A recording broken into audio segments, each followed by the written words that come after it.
Ladies and gentlemen, you're watching, yes, the Yankees Entertainment and Sports Network.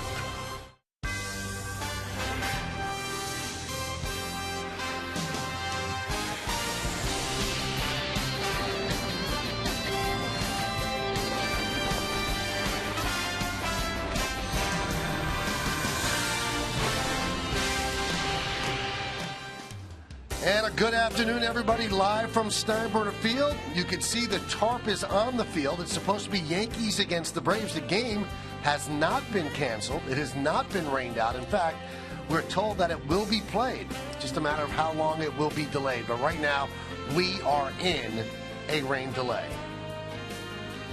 Good afternoon, everybody, and welcome to Yankees Baseball along with Ken Singleton. I'm Michael Kay. Now, when I was a kid growing up in the Bronx and a Yankee game was delayed on Pix 11, you know, you'd get Hunts Hall and Leo Gorcey and the Bowery Boys, or maybe Abbott and Costello. Today you get us. We are going to fill your rain delay, and Meredith Marakovitz is going to help out as well. It's been an interesting spring for the Yankees. It's a team that is pretty much set, but there are some significant open spots, including the fifth starter role. Yesterday, CC Sabathia struggled.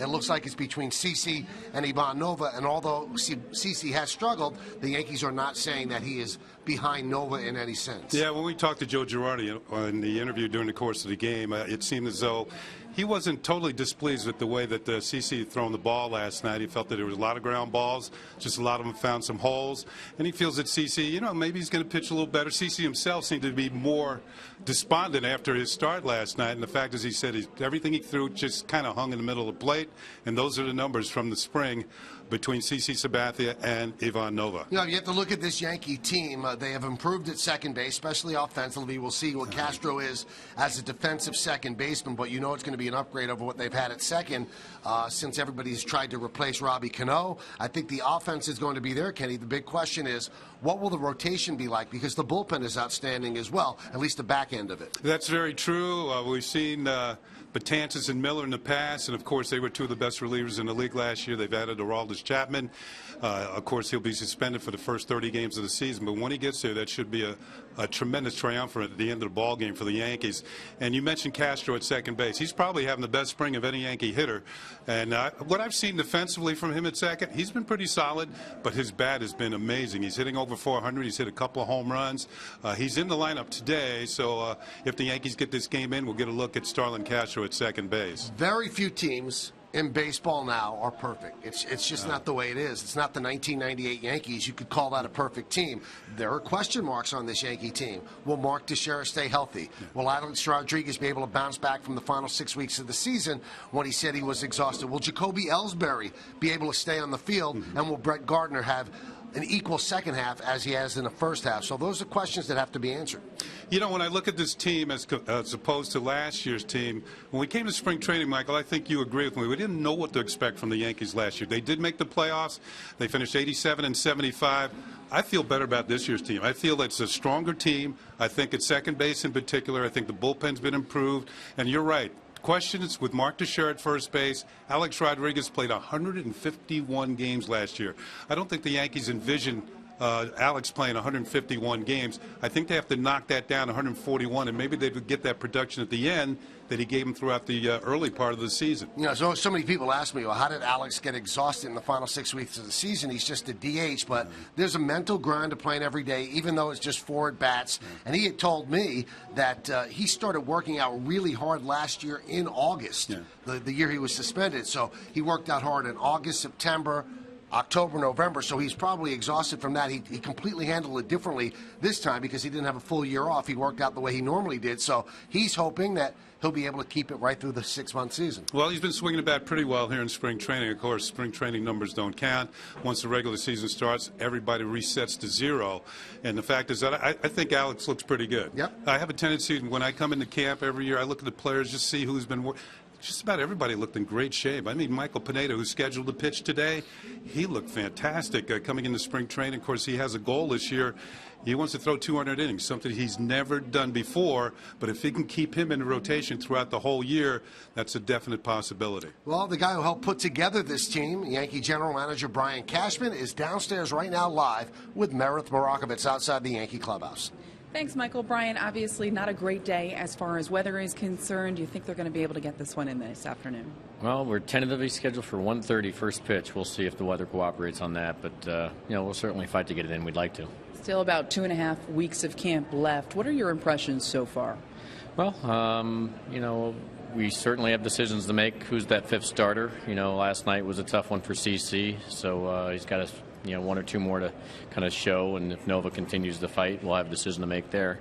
The bullpen, too, is, there's a number of spots up for grabs, and every time we see, more reps, that's why we want to get these games in. It's going to kind of, we want to gravitate to the obvious, and hopefully the obvious steps up and takes it, and it'll make the decision-making easier. When you look at that fifth starter spot in CC Sabathia, which you had mentioned, what do you kind of judge him on? Do you look at the past? Do you look at his current results? What goes into that decision?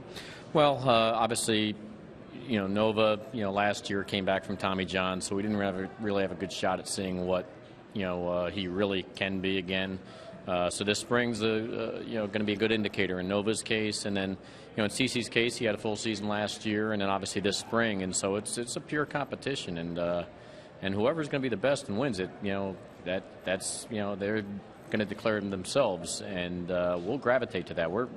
We're true to our word. It's going to be whoever's going to give us the best chance to win every 5 days. And I just hope that in the end, when the dust settles, that the decision's not made for us by somebody getting hurt, out of the 6 guys. And, that very well could happen at some point, but we're hoping that's not the case. When I talked to you earlier this spring, you had said the back end of that bullpen obviously set, but there are some roles there in the middle that have yet to be defined. Are you getting any closer to any decisions there? Yeah, we had another meeting today about kind of who's, in the mix, and it's, so I would say, it's getting late, but it's still early enough where, we've got some time, especially with the amount of reps these guys are going to get and show. So some guys that currently are behind the 8 ball have a chance to close the gap with stringing together, about 3 or 4 good performances, and some other guys that seem to be pretty consistent. If they can hold on, then, they'll win the job. I know it's vague and stuff, but there's some guys I think right now pretty much, have a leg up, and but there's some guys that that are going to try to close the gap with putting some early bad performance behind them. So like Pazos, the last 2 outings have been much better, than his earlier ones, as an example. And there's other guys like Sessa, or Mitchell. They've had a good camp this far. Shreve has been fantastic the whole way. So he's pretty much solidifying himself in that bullpen for us. So. Yeah, and then other guys, whether it's a Goody, a Rumbelow, amongst others, is just Yates has done nice. So, we're going to pick 3 of those guys because we're assuming the 6th starter is going to wind up in the pen. With Shreve, he had such a good first half of the season. It was really just the month of September where he struggled. Do you think it was all fatigue with him, and was there any concern that he wouldn't be able to bounce back coming into this spring? Game of baseball, you never know. The only thing we were wondering is if there's any health issue, and he assured us there wasn't. Some maybe a belief that he just hit a wall in the end, and but the way he's had his camp, so far, it gives us encouragement that we're going to get the guy that we had for the first 4 to 5 months we had last year, which would be pretty important piece for our bullpen. You mentioned Brian Mitchell. When you look at him, do you view him as a starter long term, or a guy that you could eventually see being more of the swing guy or the bullpen guy, long man? Well, I mean, he's got the tools to be a starter. But ultimately, where he currently sits on this squad is competition for the bullpen. If we had our druthers and everything was perfect, we'd have Sessa, we'd have Mitchell all go into the rotation at AAA and continue to build and finish off. But if the population isn't strong enough where those guys turn out to be better than some of the reliever choices, then you might see those guys in the pen. So we'll just have to wait and see. There are also some battles as far as position players are concerned. Coming into camp, you had said Starlin Castro might play a little bit of third base. That experiment seems to be over. What have you thought of Rob Refsnyder there? Well, I'm glad yesterday he got a lot of reps in, it was great that, anywhere from 7 to 10 ground balls went his way, so he got a lot of work. And he's been better than I expected, to be honest. He'd never been over that side of the infield. His reactions are really good. His arm's good.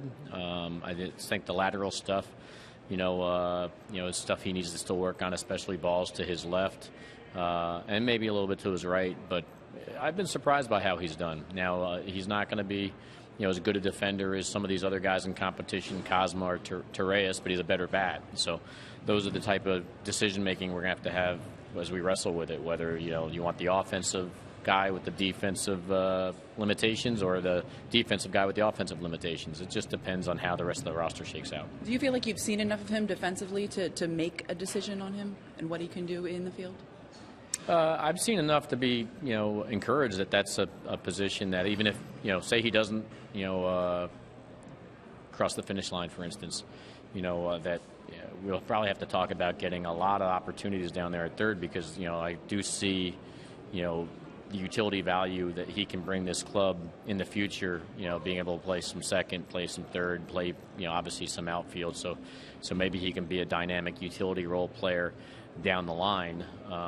It's tough to make calls on guys that are have so limited action at a new position. But to his credit, he's stepped up. He has no fear, and he's shown some really nice plays under his belt for someone that's never been on that side of the field before. There are two guys battling for that backup catcher spot as well in Gary Sanchez, also Austin Romine. Romine has been in that position so far. What have you seen from the both of them, and are you leaning one way or another as far as that position is concerned? I'll tell you, Romine's done a nice job. He came into camp last year in competition. It was a pure competition with him and John Ryan Murphy, and neither really did well last spring. And we wound up going with Murph, and Romine had kind of an up-and-down season at AAA last year. One good, strong month of offense, and then a horrific month of offense, back and forth. But I'm guessing he's learned a lot from, the last spring. I don't know if he pressed or not, trying to make the club. Where this spring, he's bottom line, he's performing, and he's definitely taken a run at that backup title. So I think as we entered the spring, as I entered the spring, it was Gary Sanchez's spot in theory to potentially lose, where Romine, if this is a horse race, is down the stretch they can, and Romine, is he's running a hell of a race. So, we have some decisions to make, but they're good decisions because, if Romine is this type of player for us and can be, it's nice to know you have, a broader foundation at the catching position that we can pull from. So, we'll see how it shakes out. We got another 12 games after maybe this weekend to go, and we'll make a call here at some point. But Romine's had a good camp. With Gary Sanchez, the thought had always been that he can hit, but defensively, at least last year, you guys have said you weren't sure that he was quite there yet, but made some strides last season defensively. Does he look like a different player behind the plate? Well, I saw him a lot last year, so I'd say he's significantly improved, from 2 years ago. In his case, he's catching some new guys also. I think he's getting to learn the pitching staff, and he's also, fighting and pressing. This is, I think, his first real opportunity to make a big league club. I think that might be playing a little bit in, the results. So, but he's significantly improved. This is a guy, he's going to be, without a doubt, an everyday catcher in the big leagues as we move forward, and he's young. He's, I think, 23 off the top of my head, and so, real high ceiling. So regardless of what happens, at the end of this camp, we're excited about his future. But at the end of the day, we're going to take who's going to help us the best, and we did just in the fifth starter spot. We said, it's an open competition, and may the best man win, and our words are going to have meaning on that, so both in the rotation as well as the backup catcher side. One of the big question marks last year was what was Alex Rodriguez going to be? What was Mark Teixeira going to be? Are those guys question marks at all for you anymore? No, I don't have to worry as those guys. The only thing you worry about in those situations now is just maintaining health. I thought Tex would be fine last year. I predicted in the wintertime he'd bounce back to being the old Tex, and he did. Because there was no reason for him never to be what he's always been. And in Alex's case, there was always that question mark, what you're going to get at that age with that type of downtime. So, now with the dust settling, I think we can expect positive performance from both positions as we move forward, and we go from there. What are the final two-plus weeks for you like in spring training as you get towards opening day? A lot of meetings with the staff, a lot of discussions about ways to go, how to, engaging other clubs about, potential cast-offs or available players on their end to make sure you measure them against what you already have here in camp. A lot of extra meetings about that 25th spot, more so than people can ever imagine. It's always, you spend so much time, discussing who's the final piece to a puzzle that's never finished. But, that's what spring training is about. A lot of time on your hands, so I guess you make use of it. So whatever we wind up picking, it certainly won't be a finished product, trust me. Well, I know you're a busy man. We'll let you go. Thank you so much for the time. Thanks. Just saw the umpires walking down, so I better go and find out what the latest updates are. Michael, we'll send it back up to you. All right, thank you to Brian and thank you to Meredith. We will tell you right now that the grounds crew looks like it's fiddling around the tarp. Maybe they're just going to dump some of the water off. It's still raining here, but it has lessened just a bit. Some of the interesting points that Brian made, Kenny, he really seemed like he wanted to amplify the fact that there is a true competition for the 5th position. And by amplifying that, I think that what he's saying is that the one who makes the most money does not necessarily get the job if he doesn't perform well. Now, that would be CC. Yeah. Now, Ivan Nova is 1 year away from becoming a free agent, so we'll see who they pick. But the way Brian kept amplifying that to Meredith, that nobody gets a leg up just because of who they are. Same thing with Gary Sanchez and Austin Romine. Yeah, a lot of tough decisions with the Yankee club. Of course, that is every spring. You have to pick your ball club, the 25 guys you take north that you feel are best going to get the team off to a good start. And you also heard Brian Cashman say it's a puzzle that's never finished, because during the course of the year, they make changes again and again and again, primarily due to injury or players not performing. So the fact is that this time of year, I'm glad I don't have to make these decisions. I mean, there's players' lives on the line here. Who's going to stay in the minor leagues? Who's going to go to the big leagues? Who's going to be waived out of camp? That sort of thing. But a lot of tough decisions for the Yankees as far as the backup catcher and the pitching staff are concerned. And also that 25th man, which comes down to the backup infielder as well. So they've got some decisions, but they've got some time to make it, because opening day is April 4th. We hope that it's going to stop raining before April 4th. We hope that we're going to have baseball today. We are told that we will. So please stay here. We promise to entertain you in the best way possible. We'll talk baseball. We'll go back and forth. We'll have interviews. Stay right here on Yes.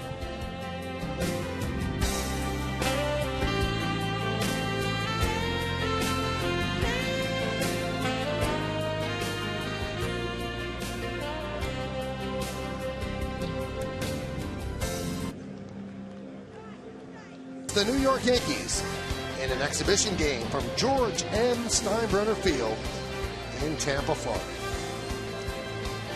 Well, the game was scheduled to start at 1:05, but rain had other ideas. Well, the Yankees studied the radar so we can get this in. There's a big crowd expected on this Sunday afternoon, so people will get baseball. The Yankees will get their work in. We'll get to see Starlin Castro, who's had a very strong spring at second base, and especially offensively. And Kenny, the age-old question in baseball is spring training too long? And the answer you usually get, it's too long for hitters, but it's not long enough for pitchers. Right about now, does a hitter want to go? Well, I would think the guys who are locked in, they really want to get going. You heard Rob Refsnyder say he needs a few more weeks because primarily he's been working on his fielding. Now, as far, the spring training's off for the pitchers. I mean, you're building up the arms to get ready for opening day so they can go at least 6 innings. And even at the beginning of the year, you'll hear a manager say, well, their arms aren't totally built up yet. They're not in midseason form. We used to say back in the day, you know, the pitchers get to spring training early for a reason, and then the real players show up. And that must have really made the pitchers happy. And you and Jim Palmer are still close, so it's interesting. Well, the Yankees will get in their work today. You see Alex Rodriguez, and the lineup does have a lot of the stars for the Yankees. The Braves, though, it's a different story. Even if they brought their stars, you wouldn't recognize a lot of the team. This is a team that's in a drastic rebuild, and they're pointing to next year when their new stadium opens. So this is a team that many people expect will have one of the worst records in baseball. Right now, their spring training record is 5-13-2, and the 13 losses more than any other team in exhibition baseball. So why don't we take a look at the Braves starting lineup? It was written out by Freddie Gonzalez as Jacoby Ellsbury is writing out his autograph. Ender Inciarte, the center fielder, is going to lead off. Michael Bourne in right field, bat second. Batting third, you know him, first baseman Nick Swisher. Adonis Garcia at third base will clean up. Batting fifth, playing second base, Kelly Johnson. Hector Olivera, the left fielder, is going to bat sixth. Batting seventh, playing shortstop, Jace Peterson. Ryan Lavarnway, you also know him from the Red Sox. He'll be the DH. He'll bat eighth. And batting ninth and catching for the Atlanta Braves, it's great Blake Lally. So the Yankees take the field, and not yet on the mound, but working his way there as he does that hop step over the foul line is Big Mike, Michael Pineda, who is yet to allow a run this spring training. Yeah, he's looked very, very strong. His power slider's been working. His fastball is there. His changeup's been working. Maybe a pitcher who is ready for the opening day assignment, other than the fact he hasn't built up his arm to go more than maybe 4 or 5 innings. There's his numbers from last year: 12 and 10, 4.37 ERA. He struggled somewhat the second half. Had some injury issues. And let's check out the pitcher scouting report brought to you by your Tri-Honda dealers. He pounds the strike zone. He has one of the best strike-to-ball ratios in all of baseball. Last year, it seemed that when he got to the 85 pitch mark, things started to drop off. Larry Rothschild, Yankee pitching coach, says he wants to see him get deeper into ball games, get that pitch count up to 100 effectively, and throw some good pitches. Michael Pineda, coming into this spring, was in excellent shape, and he says his goal is to throw 200 innings, something he's never done before. It's amazing how that number has changed. Back in the day, you had a good season if you threw 300 innings, but now it's legitimate because of bullpens and injuries and things like that. 200 innings is the benchmark, and if you can hit that, that means that you made your 32 starts, which is what every team needs. The Yankees don't want to rifle through starting pitchers because there aren't that many starting pitchers that do the job in baseball. Let's take a look at the Yankees defensively behind Michael Pineda. In left field, it's Chris Denorfia. Then you've got Jacoby Ellsbury in center and Carlos Beltran over in right. In the infield, it's Headley, Gregorius, Castro, and Teixeira. That's probably your opening day infield. Carlos Corcoran is behind the plate. And on the mound, we told you all about him. It's Michael Pineda. So we told you the Braves 5-13-2. The Yankees are 6-9-2 on the spring. Give you the umpires. Toby Basner is behind the plate. Bob Davidson at first, so we'll look for some balks today.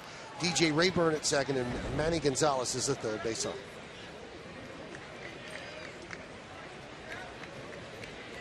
So here is Enciarte. A lot of these players that the Braves have were not with the Braves last year. A lot of trades. We are underway as Pineda deals a strike. Enciarte, for example, was with the Arizona Diamondbacks last year. He had a pretty good year. Hit .303, stole 21 bases. Rocketed the other way. If it's fair, it's trouble. And it is a fair ball, as Enciarte will lead off the game with a double.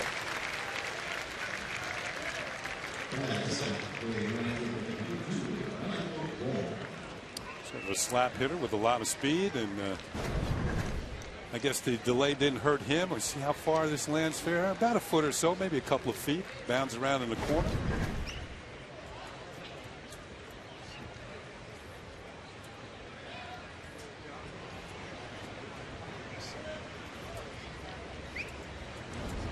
Here's Michael Bourne, veteran on a team of youngsters. He's here to lend some guidance to them. And the pitch is high. You know what the Braves fans are thinking? Bourne had been with the Braves before. He moved around a few teams, and Braves fans are thinking Bourne again. Nice. After an hour range. You know what? It was a warm-up pitch. The 1-1. There's a strike. 1-2. Michael Bourne, of course, has a lot of speed. Been primarily a leadoff hitter. 326 career stolen bases. He brings to the top of any lineup a chance to have somebody move themselves around the bases if he gets on. Chop foul.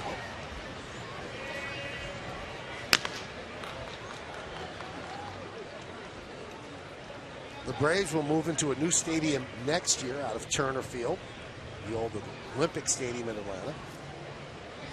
So they spent 20 years there, and they'll have a modern state-of-the-art ballpark, and they want to have the team ready at that point. Michael, 20 years is not a long shelf life for a stadium, is it? Not.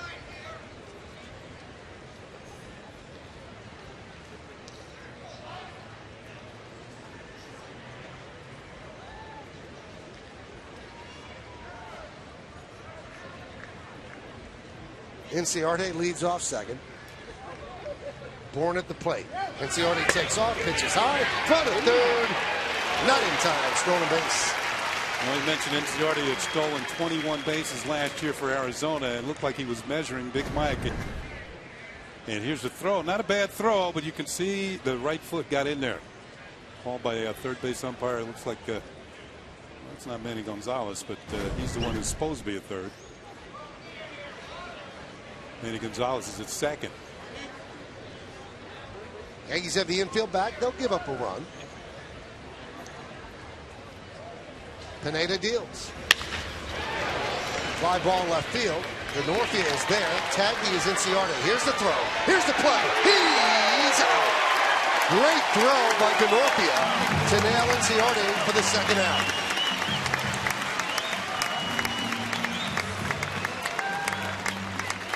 I'll tell you what, Chris Denorfia made a heck of a play.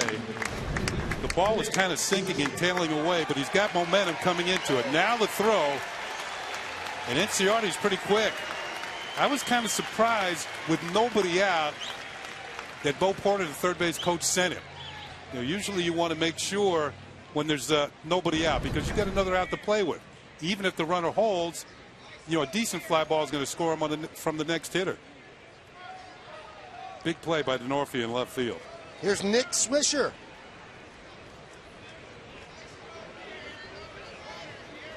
The Braves have been looking for a trade partner to deal Swisher. He's owed $15 million in the final year of his contract, and they want anybody to take some of that money off their hands. And if they can't do it, the heavy whisper is that they're just going to release him. Rip foul. Nick Swisher had some big years with the Yankees. He was tailor-made for 20, 25 home runs. 80-plus runs batted in every year when he was with the New York Yankees. Always on, Nick Swisher. Yankees shift for Swisher. And a strike. Well, the Braves are trying to get younger, and they're doing a pretty good job of it. John Hart is their president, and back in the late 90s, John Hart built the Cleveland Indians into a very formidable team. The Yankees lost to them in '97 in the playoffs. Rocket into the seats and bounds back out onto the field. So a lot of veterans were traded off, and a lot of young players were added. The Braves have one of the better farm systems going. They've built a lot of hard throwing pitchers in their farm system, and they want all these guys to be ready starting next year or shortly thereafter.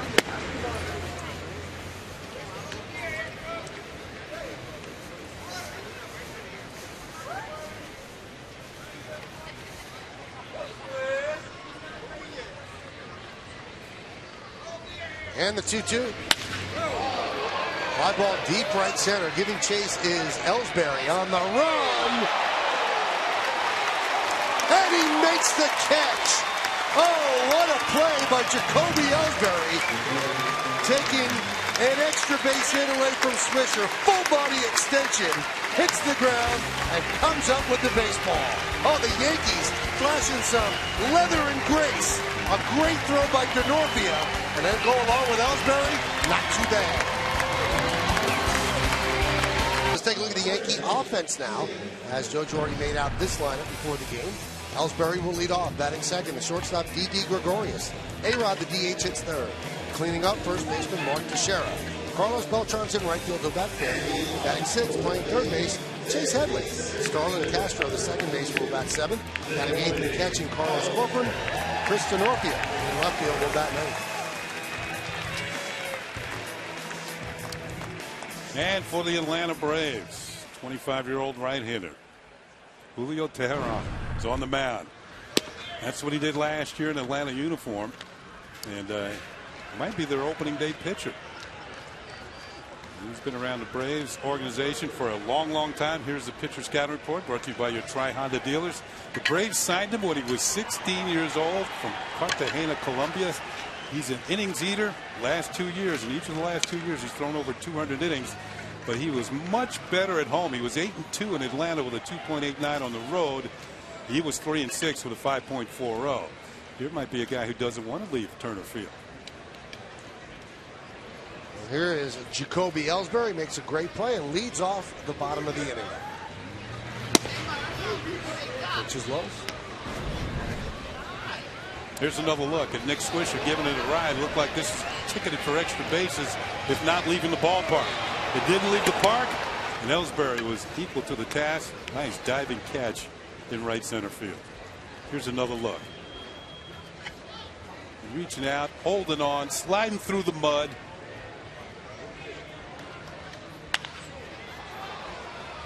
High fly ball, shallow, left center. Peterson makes the play for the first out. Let's check out the Braves defense. We've got Hector Oliveira in left. Inciarte is in center and Bourne over in right. Garcia, Peterson, Kelly Johnson, Nick Swisher third to first, Lolly behind the plate, and Tehran on the mound.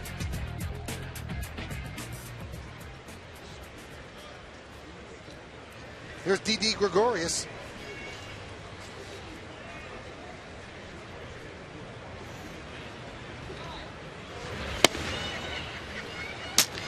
Tehran had an ERA of 4.04 last year. The year before he was 2.89. Obviously looking to get back to that, but as Kenny said, still the ace of an evolving staff. Bunted in front of the plate. Lolly makes a nice play to nail Gregorius. That ball just died a little bit too close to home plate. Nice play by Lolly, bouncing out from behind and making the throw. This ball barely got onto the grass. A little bit further down the line, there's no way they're going to get Didi. As it was, they only got him by about a half a step. Boy, well done. Deadened the ball. Lolly with a strong throw, Swisher with it somewhat of a stretch, and 2 down. Here's Rodriguez. 250 last year, 33 homers, and 86 runs batted in.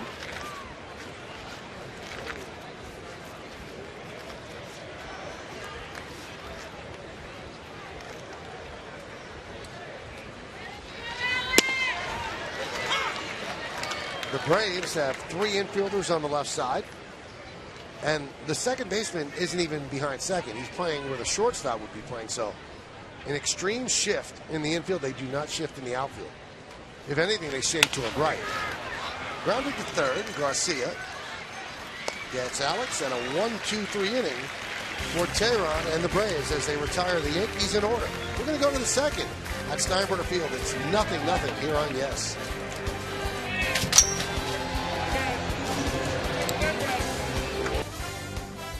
Nice crowd on a rainy Saturday afternoon here in Tampa as we go to the second inning. A leadoff double by Inciarte was erased thanks to great Yankee defense, so no runs allowed by Pineda in the first. And now here's Adonis Garcia to lead off against Michael Pineda.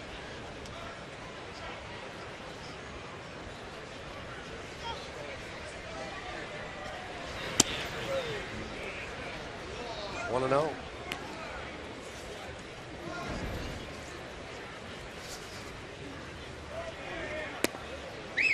Those 10 home runs and 26 runs batted in for Garcia came in about 190 at-bats. Well, he didn't spend all that much time with the Braves last year.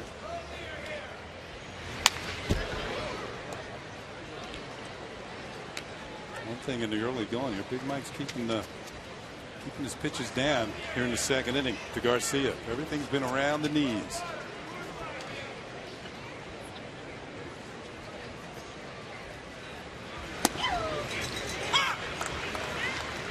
Count 1-2. It was Toby Bassner calling balls and strikes. Count 2-2. Mr. Pitt somewhere along the way. Now full.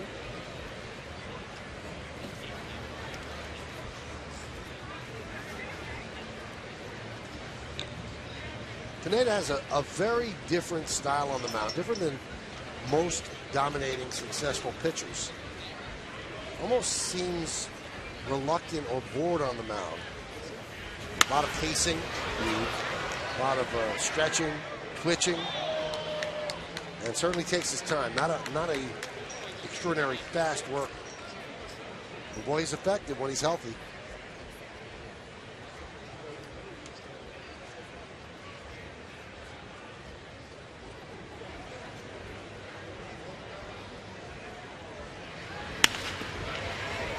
Fly ball, shallow center. As Castro battles the win and makes the play.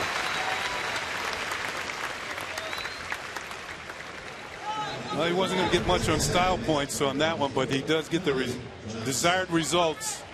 Turn it one way, then back the other, and Castro makes the play, 1 out. Sometimes they say it's not how you do it, it's if you do it.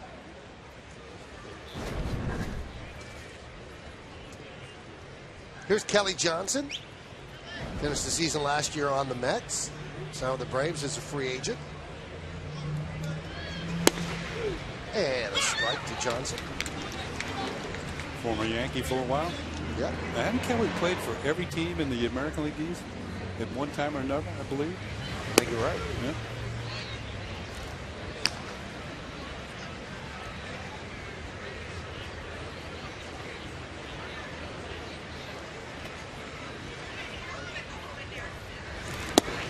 There's a strike.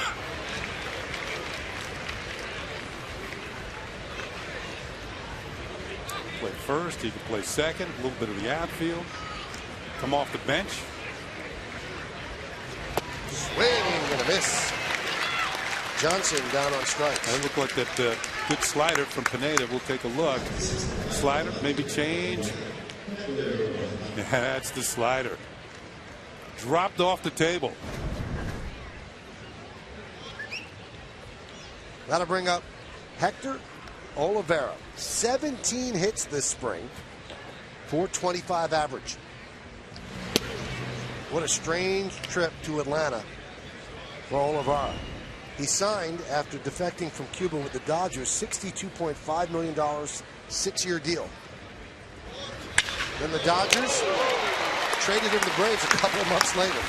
Another rocket. And he hits a rocket to Chase Headley to end a 1-2-3 inning. All right, we'll go to the bottom of the second here in Tampa. No score on yes. Mark Teixeira leads off. Braves do not shift as much for Teixeira as most teams. Still just 2 infielders on the right side. The shortstop shades up the middle, but he is on the shortstop side.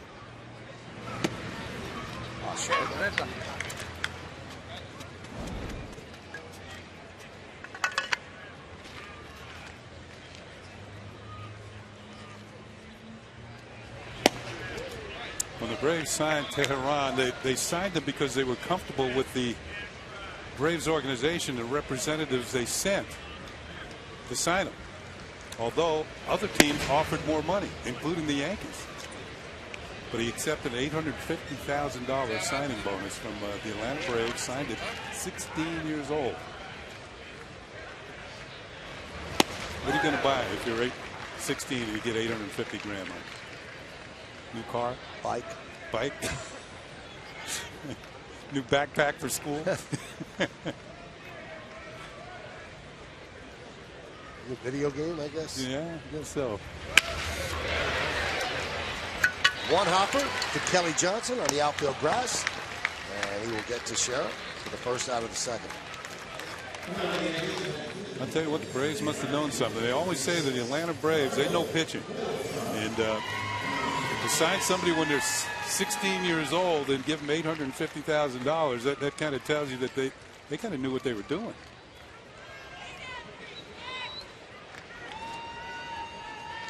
Here's Carlos Beltran playing right field, batting 5th in the order. Pitch outside.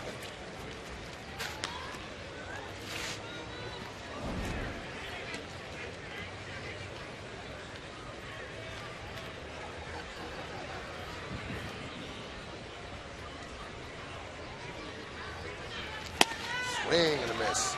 Good change. He's got all the pitches. Mid-90s fastball, good slider, curve, changeup.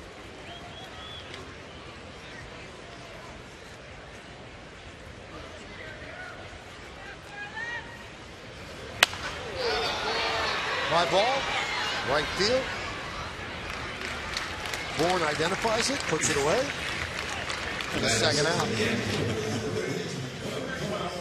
It's almost a good thing he's in the National League. Here's Chase Headley.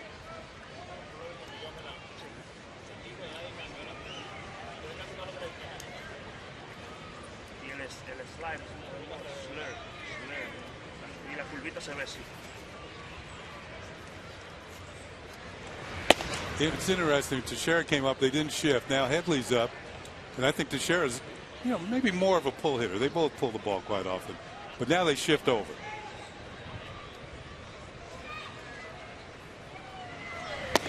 And maybe it's spring training just working on things. Well, they might think they know Headley better than they know Teixeira. Yeah. Teixeira played for them. Yeah. Well, just a bit. Headley played the majority of his career in the National League with the Padres. 2-0. 2-1. Another good changeup.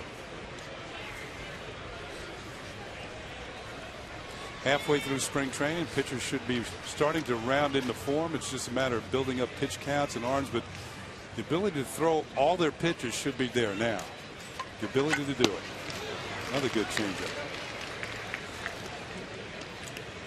Great arm motion. Yeah. And he is fooling the Yankee batters. He's got one of the best changeups in the game. Really sells it, makes it look like a fastball. As you can see, works from the extreme first base side of the rubber. Takes too long, and Headley steps out.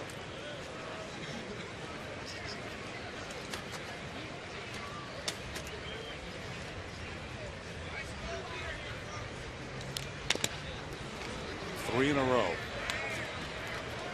And you always say if you're going to throw 3 in a row, they each have to be better in succession. Yeah, but that one wasn't. That wasn't as good as the previous two.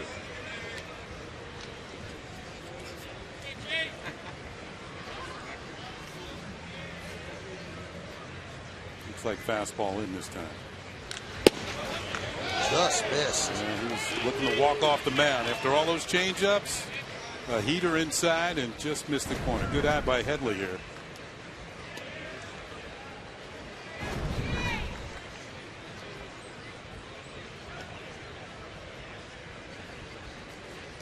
He's almost got too many pitches. Wow, he's giving a lot of signals back there.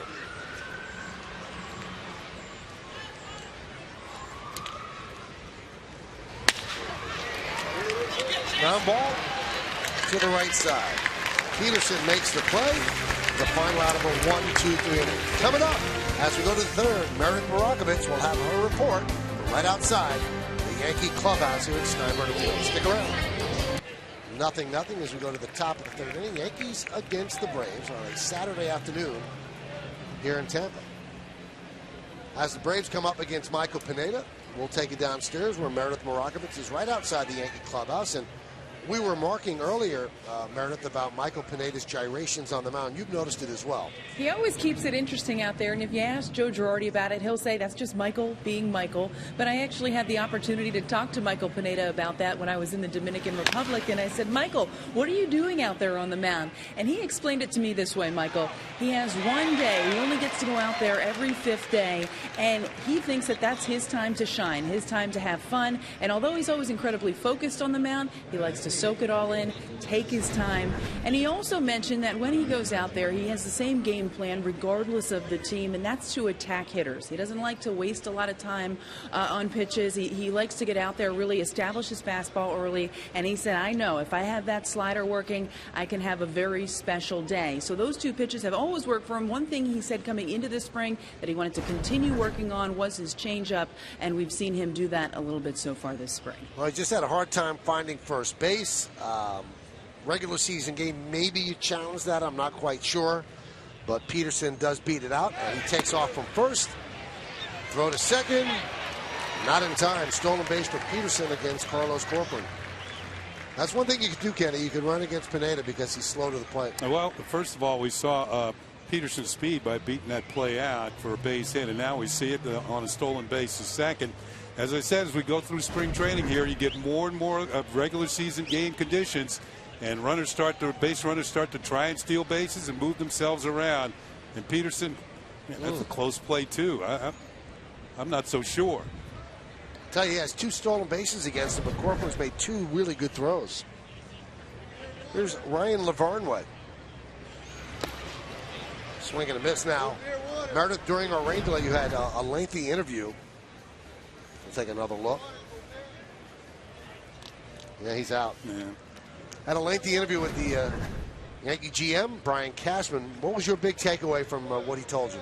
Well, I thought it was interesting. Although he said this all spring long, he was very adamant about the fact that that fifth spot in the rotation is up for grabs. The best pitcher will get it. He said, he's looking at CC Sabathia, looking at Ivan Nova. He had told them both that you're going to have to pitch your way into that fifth spot. And really, you believed him this time when he said it. CC Sabathia has not pitched well so far this spring, and Ivan Nova has continued to shine when he's on the mound. So that is certainly something to look out for the rest of spring. Also, when talking about the bullpen, he did not seem impressed with some of the middle relievers. A lot of spots up for grabs there, and he mentioned guys like Sessa, who you just assumed were going to go down to AAA and continue to be stretched out as a starter in case something happened in the big leagues, but mentioning his name as maybe an option out of the bullpen. Also, Brian Mitchell, it's clear they like his arm a lot. He could be an option out of the bullpen. They have to weigh what makes the most sense for them, sending them down, stretching them out, or keeping them up here in the big leagues. But as guys continue to struggle in middle relief and really not establish themselves, those other guys maybe get a little bit more of a closer look. Well, with Blake Lally due up and a runner on third base because Lavarnway did his job moving the runner by hitting a ground ball to the right side, the Yankees bring the infield in trying to cut off the run. And these things you have to work on. It's not as if this run means anything in spring training, but you have to work on these situations. That's what the Yankees are doing with Lally at the plate. Now, Meredith, I got the same thing out of Brian. That was my highlighted portion of that interview. He really wanted to stress that it was a merit system that will be the fifth starter decision. So most people think that CC is going to get it because CC has 2 years left on a big money contract, and does his stuff really translate to the bullpen? But Brian wanted to sing it loud and clear that Nova has a chance. I agree with you, Michael, and he even said coming in it looked as though it was CC Sabathia's spot to lose, but the way Ivan Nova has been pitching, he's really just shined, and CC hasn't really helped himself when he's been on the mound. And yesterday, you look at that situation, there was an error made behind him, but even at that, there were times where he just wasn't sharp with his changeup and sharp with his pitches overall. So the last 2 weeks here are going to be very telling for CC Sabathia. Well, there's the competition up there, Kenny. There's the numbers that tell you what's going on this spring with these two pitchers, CC on the left and Nova on the right, and they've you can see Nova has really pitched much better. I think one thing we have to remember about the bullpen situation and filling out the bullpen, there's some spots open, that as spring training goes along, sometimes you work the waiver wires, and Brian Cashman's very good at that. And there's somebody who might not help one team that Brian feels will be able to help the Yankees out of the bullpen. So that's, as spring training moves along, things change within all ball clubs.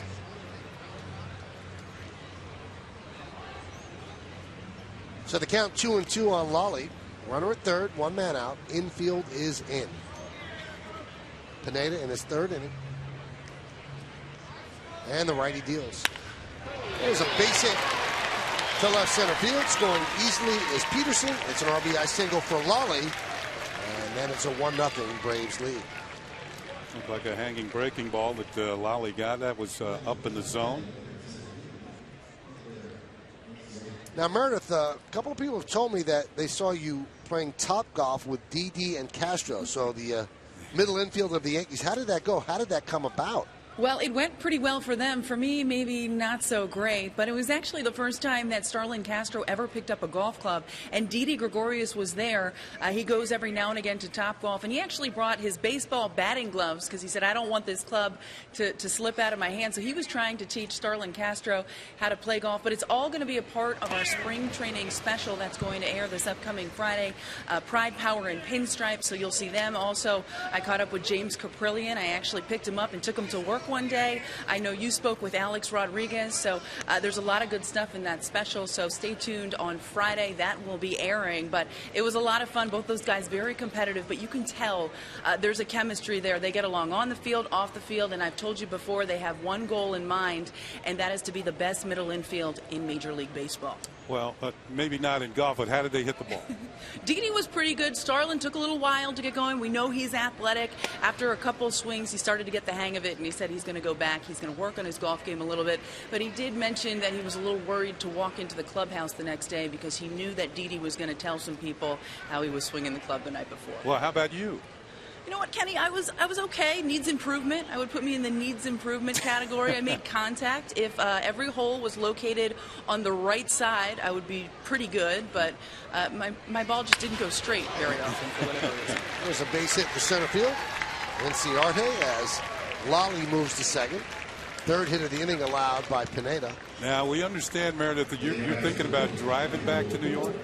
Yeah, I was thinking about it, but apparently there's a snowstorm coming up, so I don't know that that's the best idea. I might stay here in Florida. You know me, if it dips below 65, I'm not very happy, so I don't know that I'm going to be making that trek now. Well, yeah, but what's worrisome to both of us up here is that you're going to make this trip driving a flatbed truck. What's worrisome about that? It's a safe vehicle. It actually gets pretty good gas mileage, plenty of storage in the back. Right. Where's the worry here? It doesn't seem like, your kind of vehicle. I thought you'd go convertible, something like that, sports car, but a flatbed truck. I thought I'd try something different. I like it. It's great. You should take it for a ride before I take it back to Pennsylvania. There's nothing wrong with a pickup truck, Michael. I have one myself. Well, I'll tell you, Meredith, because of the rain delay, I will most likely miss my flight, so I would need a ride home. Thank you. Anytime, Michael. And there's something about a girl in a truck, right? I guess so, if that's what you say. We'll talk to you later on. Thanks, Meredith. Here's Michael Bourne with runners on first and second. 1-0. Pineda's gotten in trouble this inning because his pitch has been elevated somewhat. Giving up a run on 3 hits. Second go-round for Bourne with the Braves, as Kenny mentioned earlier. This time he comes to the Braves from the Indians, and it was just a salary dump on both teams' parts. Swisher and Bourne go to Atlanta, and Atlanta send Chris Johnson to the Indians. And I believe that the Indians paid a good portion of what Swisher was owed last year, but they're on the hook for the $15 million of what Bourne's owed this year. Bourne has a better chance of sticking, and as I mentioned earlier, Swisher could end up getting released. Bourne, up until this point, had been primarily a center fielder in his career because he's got tremendous speed. But Enciarte is, among others, better bet to be playing center field for Atlanta this year.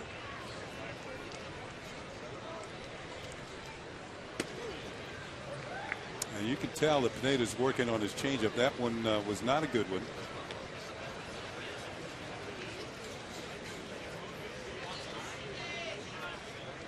Sometimes you look at results, but you don't know what the pitcher's actually trying to work on during the course of the game. See, that one just kind of slips out of his hand, rides high and away.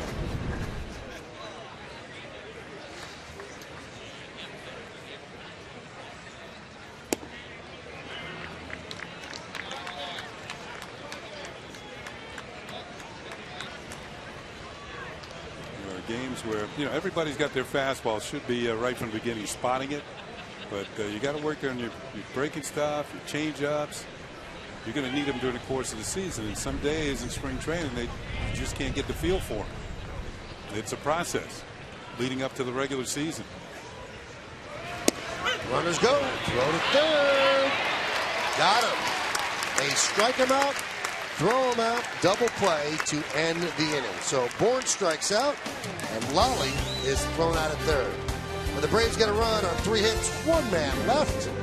Go to the bottom of third, 1-0 Atlanta.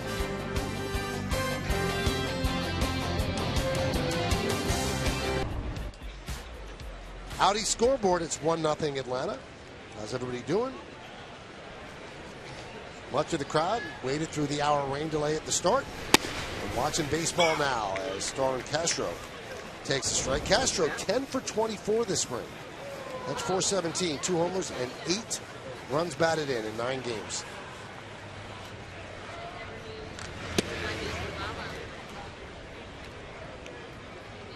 Here's a quiz for you, Kenny. Gotcha. Robinson Cano left after the 2013 season as a free agent, signed with Seattle. How many players have played second base since the end of 2013 for the Yankees? I think I saw this the other day, so I should recuse myself. 10. I was going to say 12. 10 players. 10 players.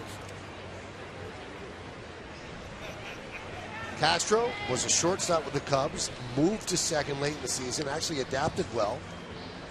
And he's very young. He's just 25. He'll be 26 next month. Actually, next week. He gets on base there with the infield single. That's the first Yankee hit.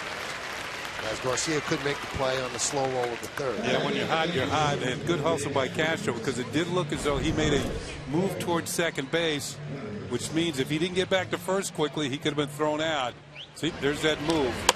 Off the end of the bat, just got a piece of it, hustling down the line. Garcia's throw is wide. Yeah, he has to get back to the bag. He realizes it, and he's in there safely. He did make a move towards second base. Now he's in full Swish mode here. Talking to Nick Swisher.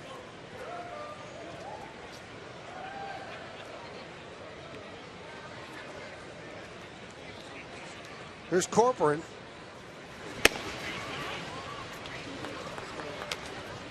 Carlos, I was reading today, his brother actually played in the Yankees organization, and his brother was a switch hitter. Elvis Corcoran.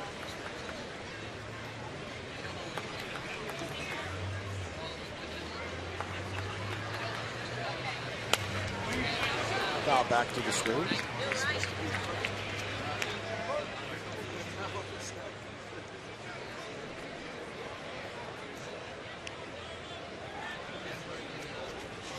One nothing Braves. We're in the bottom of the third. Yankees signed Corcoran to a minor league free agent deal with an invite to spring training.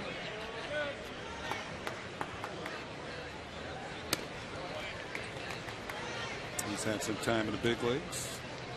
Houston Astros.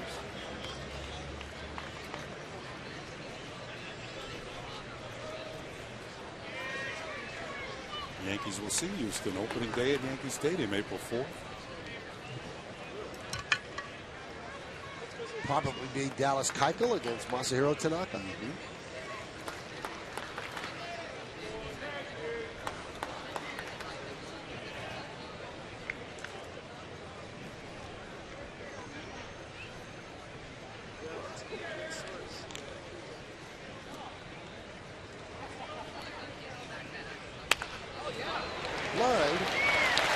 That's a line into left field for a base hit.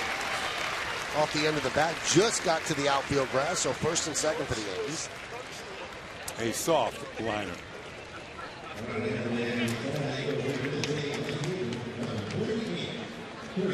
When you hit like that, you can smile. It's like a little knuckleball.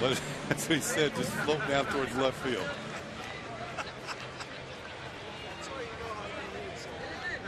Here's Kristen Orfia, who's already made his presence felt with a great throw from left field to now Enciardi trying to score from third on a sac fly, so it turned into a 7-2 double play.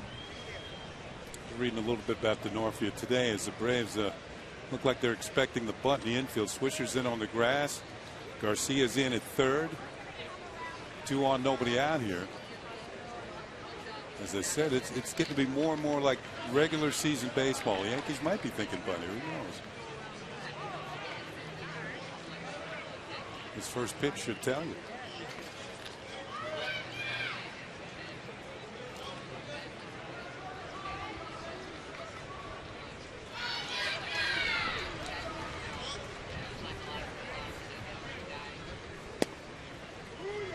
And a strike, so no bunt showing by Denorfia.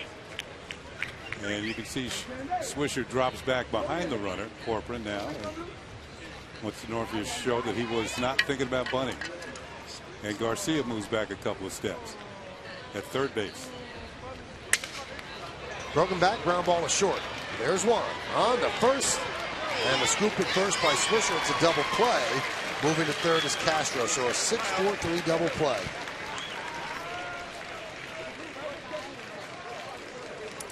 Kelly Johnson had to hurry on this one. The ball wasn't hit all that hard. Now once he gets it, he turns it over from Peterson over to Swisher. And a nice scoop, as Michael said, by Swisher, who most of the time when he was with the Yankees was playing out in right field.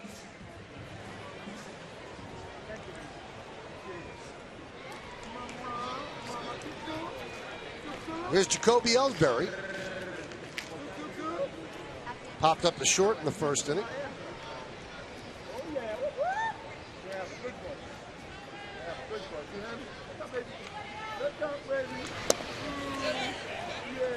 Checked the swing, but they say he went around. It's DJ Rayburn at third. Kobe might be feeling a little bit down today as Oregon State Beavers got bounced in the first round from the NCAA tournament. Virginia Commonwealth knocked them out. Driven deep to right field. Bourne there. Boy, the wind held that up. And Bourne puts it away for the final out of the third. No runs, 2 hits, no errors, 1 man left. Why don't we go to the fourth? He can't believe it. Did not travel. There is a youth movement going on in the Braves organization. They traded several of their veteran players. Offensive struggles. This team was last in the major leagues in runs scored last year, last in home runs, and they're trying to find some offense. And SunTrust Park, Michael mentioned that they're going into a new ballpark next year. That's going to be the name of it. And it's not downtown Atlanta. It's kind of out in the suburbs. And they feel that they're going to have a nice, young, representative team. As the ballpark grows on Braves fans, their team will grow and improve over the next few seasons. Here's Nick Swisher. Swing and a miss. There's some of the young players the Braves have picked up: Dansby Swanson, Sean Newcomb, Aaron Blair, Ozzie Albies. These are all young players that the Braves have picked up in deals. Well, they got a couple of those in the big trade with Arizona, sending Shelby Miller there. So they got Inciarte, Blair, and Swansby, and Dansby Swanson. And the Swanson thing is unbelievable. He's the #1 pick in the draft. Yeah. And he barely settled into an Arizona uniform, and they traded him in that deal for Shelby Miller. That opened the eyes of a lot of people around baseball. It probably tells you if the Braves had had that pick, they would have picked him. Amazing. So they get the shortstop for the future. They like Blair. They like Inciarte. Yankees are actually going to play the Diamondbacks in Arizona this year in the regular season. That's where they play. So we're going to look at that team with Shelby Miller, and they made the big money signing of Zach Greinke, stealing him from their division rival, the Dodgers. So it'll be an interesting team going for it now. And Shelby Miller should fit right behind Greinke in the rotation, followed by Patrick Corbin, solid left-hander. Diamondbacks might be one of those sleeper teams, Mike. And they got the great Goldschmidt. Yeah, first. He's MVP candidate, year in and year out. Well, we mentioned how that ball was held up off the bat of Ellsbury. And we've seen a lot of balls not travel as far as you would think coming off the bat. The wind is really blowing almost right to left, kind of with an inward swirl, if that makes sense. And, you know, we were filling for about an hour. You could feel it on our backs, and we're obviously behind home plate, so the wind is strong. Kind of a swirling wind. Yeah, I think in this area now, as we watch Nick Swisher foul the ball off the foot, and he has a guard on there to begin with, well, maybe not off the foot. So you can see why he's hopping around. In this area, there are a lot of thunderstorms.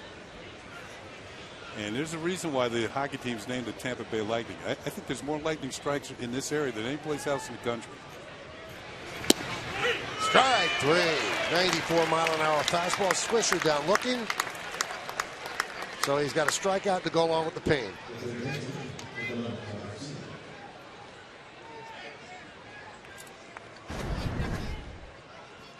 Nice pitch down and away. Corbin might have helped it a little bit. Just a little tug of the glove, bring the ball up a little bit. Gets called strike three. Third strikeout for Pineda.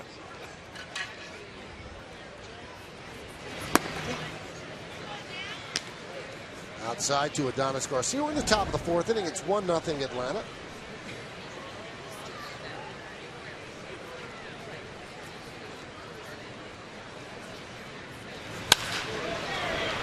Fouled away.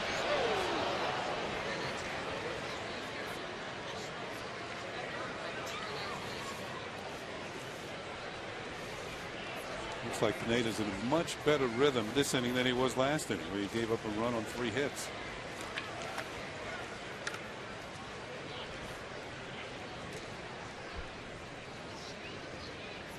Pineda struggled in the second half last year. It looked like he lost some stuff. And I talked to Larry Rothschild about it. He said the arm speed was not there the way it was in the first half of the year.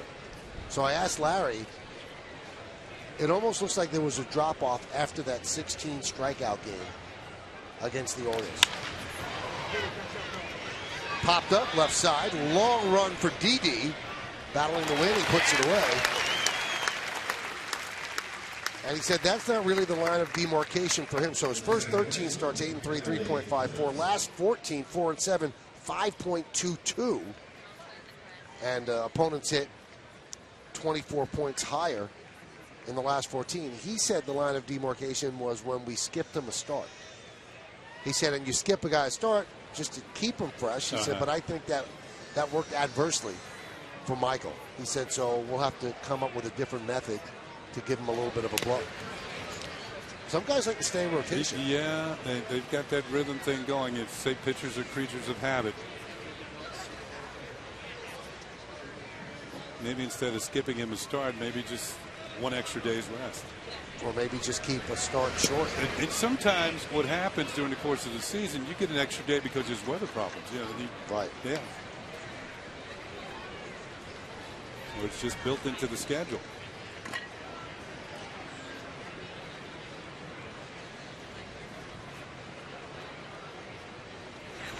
Swing and a miss. 94.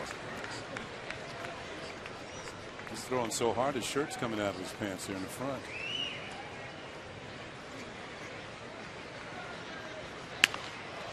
He's doing a Rafael Soriano during the game.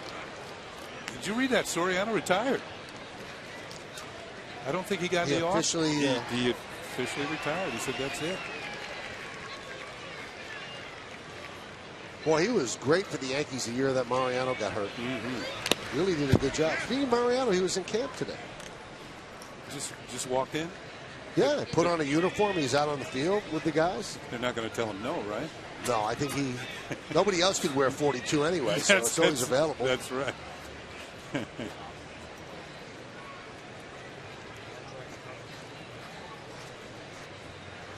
Giving Corcoran some time after the foul tip.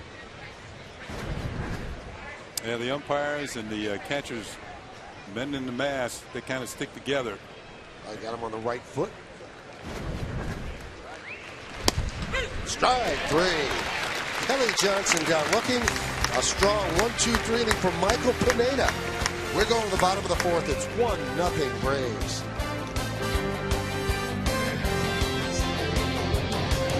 A strong inning, 1-2-3 with 2 strikeouts, and maybe amplifying something that he did well or tweaking something that he could do better. And we will see Aroldis Chapman warming up for the 5th.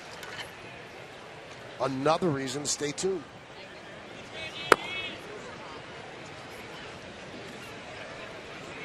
One 0 Braves over the Yankees. Bottom of the 4th, it'll be 2, 3, and 4 in the Yankee order, starting with Didi Gregorius against Julio Teheran.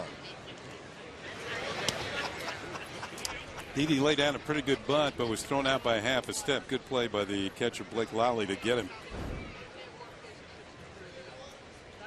He's got Garcia back at third again. Might want to challenge him.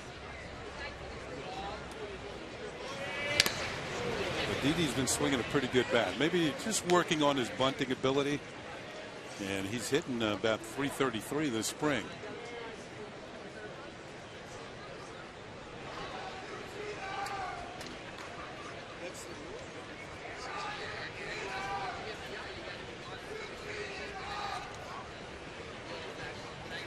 One. 2-1.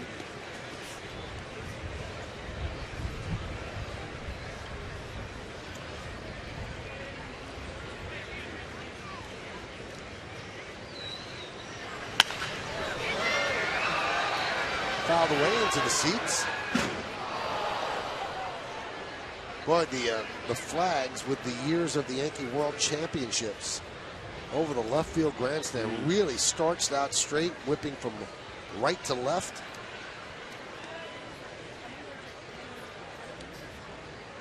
But so far the rain has stayed away. 2-2. 3-2.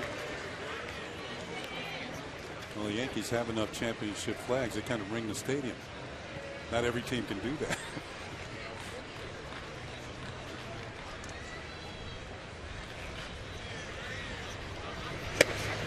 And Gregorius with a leadoff walk. Yeah, nice patient at bat for Didi Gregorius. First walk allowed by Teheran.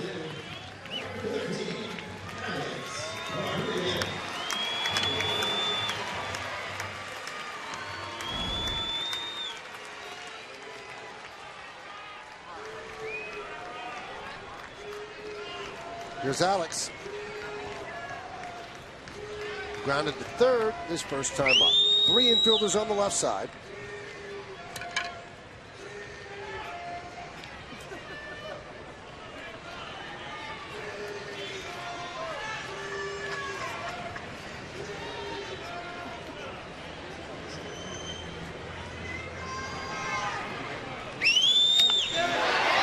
Foul ball, left field. Oliveira puts it away. 1 down. I just got in on Alex just enough. Didn't quite get the barrel of the bat to it. As Michael said, the wind is blowing kind of across from right to left, so this might have had a little bit of a knockdown effect, but he didn't quite get it, and I think he knew it. Not quite.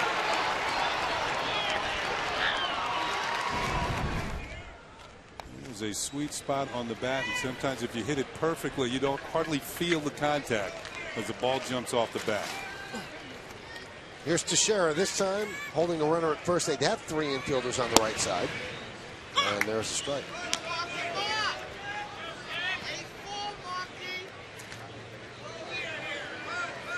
Now look at the shift. They move Garcia over near second. That would be tempting if I were at the plate, but you know, Teixeira doesn't really think that way. One thing can be sure, if he hits a foul ball by the third base, hardly anybody's going to be able to get to it.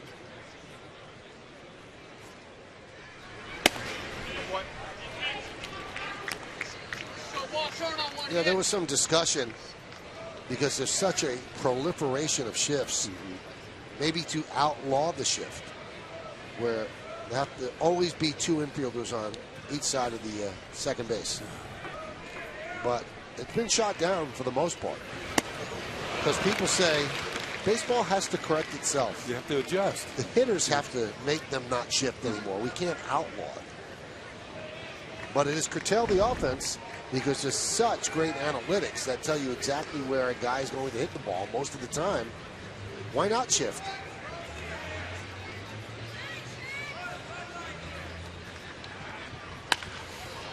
Pass, Swisher, grabbed by Johnson, knocked down, and everyone reaches. So he got it through the shift. What was interesting on that play, now when the Braves shifted over to the right, as Teixeira hits this by Swisher off Johnson's glove, when Didi Gregorius got to second, I wonder if he realized that Garcia was there. It would have been a race to the bag at third.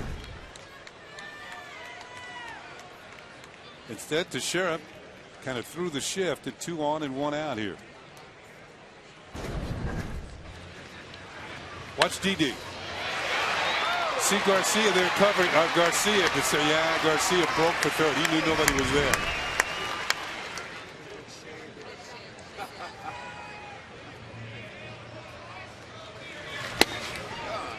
Strike to Beltran. First and second, 1 man out. Bottom of the 4th inning. It's 1-0 Braves.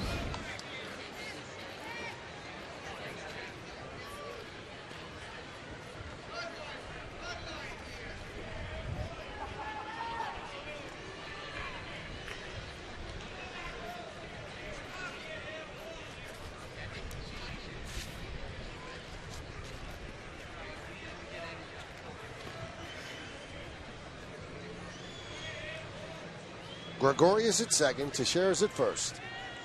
Yankees have 3 hits, Braves have 4. Braves have a 1-0 lead. Fly ball the other way. The wind's going to take that foul and out of play. I would say that Carlos Beltran has more bat control. And it looked to me like he was trying to hit the ball through the left side there for a base hit. Pick up a run. Braves are giving him the hole. Only one man over on the left side of second base. And it's Garcia. And the only reason he's that close to third is because there's a man on second. And he has to cover third in case Gregorius decides to steal a base.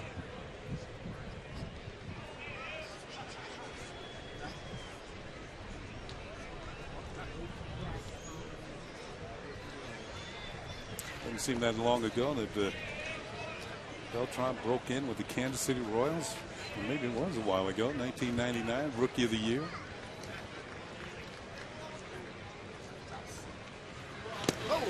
That's a skip rope to get out of the way. Didi strayed way off the bag at second, but Lolly decided not to throw through. Good play by Lolly to come up with this. This ball is low and inside near the hitter's feet. It gets a little bit more difficult for a catcher to come up with a play. Nice scoop on the backhand by the Braves catcher. You can see Gregorius is ready to set sail for third base, but had to reverse the engines.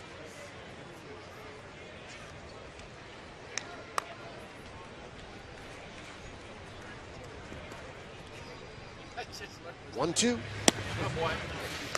2-2.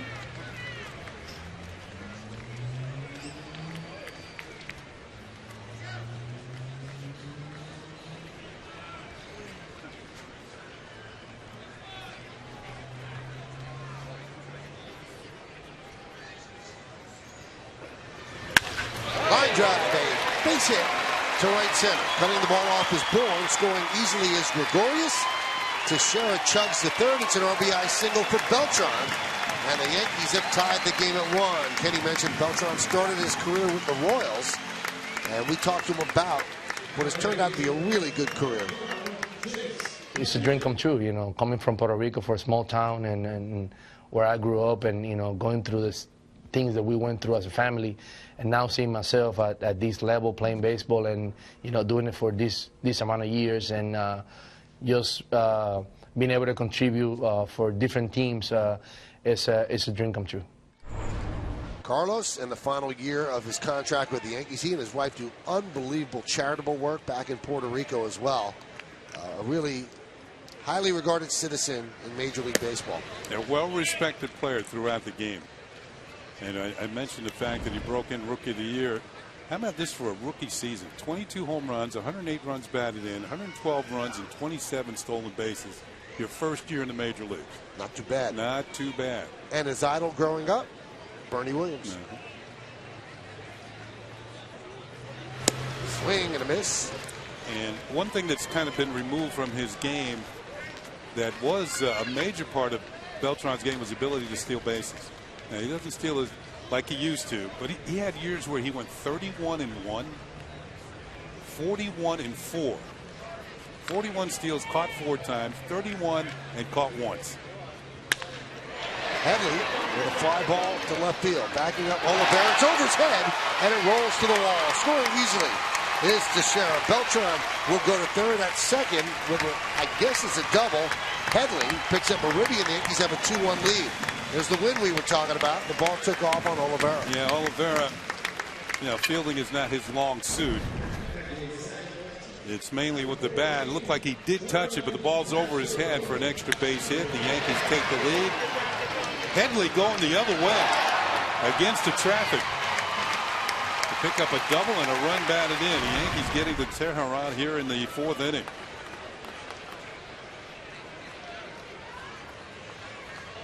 Here's Starlin Castro, infield single in the 3rd.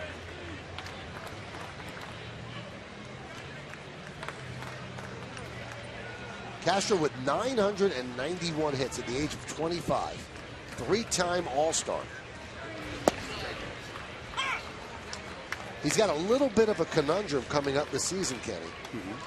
Billy Witz of the New York Times had an interesting story today in the paper where Castro's walk-up song with the Cubs became almost a phenomenon.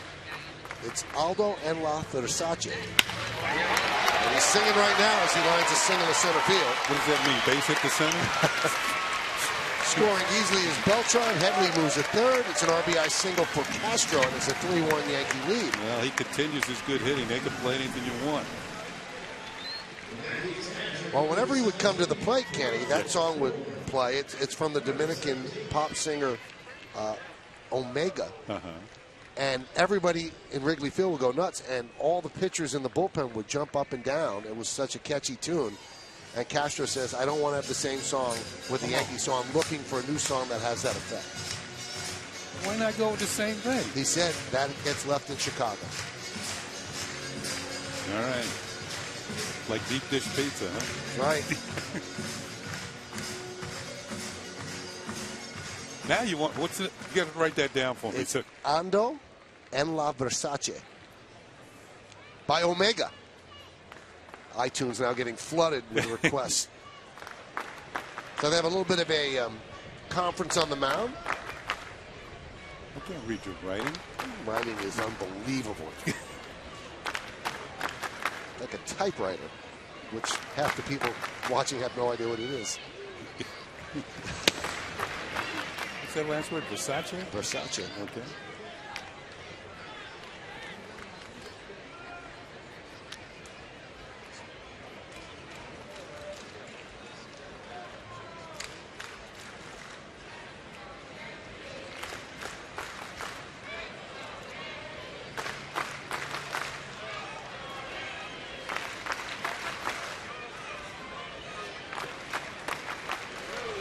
Runner goes. Throw to second.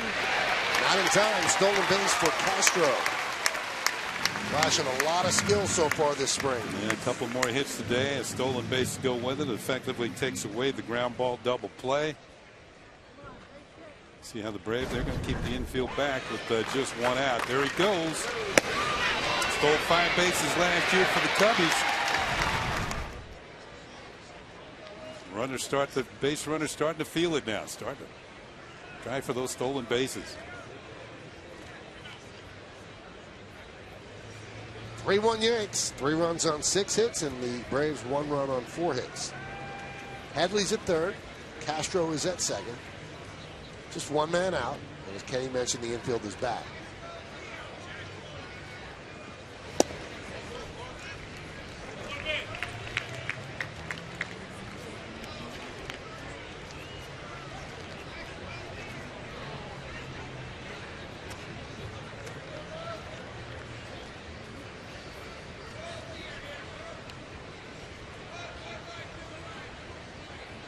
Two-one. Even if foul balls are hit with authority.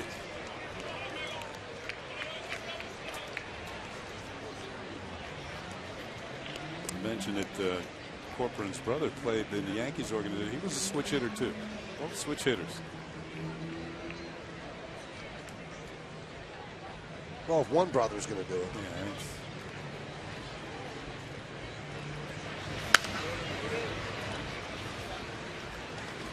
Your brother was more or less a track and field star. He had speed. Did he play any baseball? Everybody played a little. But did he switch it? No. No? No. He was fast, though.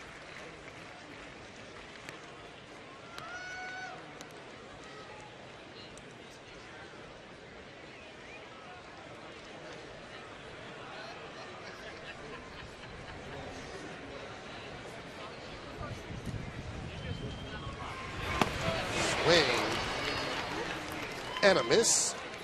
Corcoran down on strike, so that's exactly what Tehran needed. With the infield back, so now 2 away. Went to the changeup, pick up the strikeout.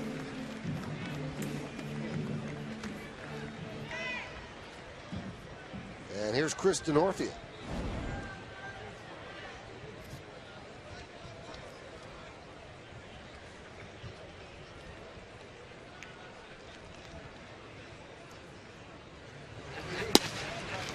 That's right.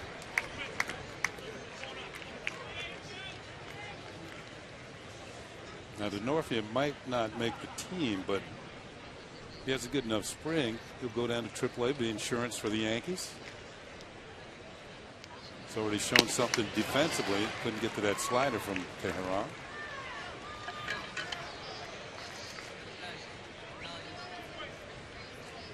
So the count 0-2.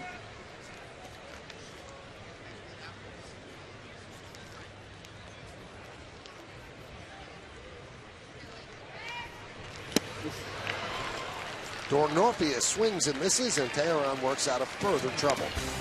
So the Yankees get 3 runs on 4 hits. 2 men left on base. It's 3-1 Yanks. We go to the 5th.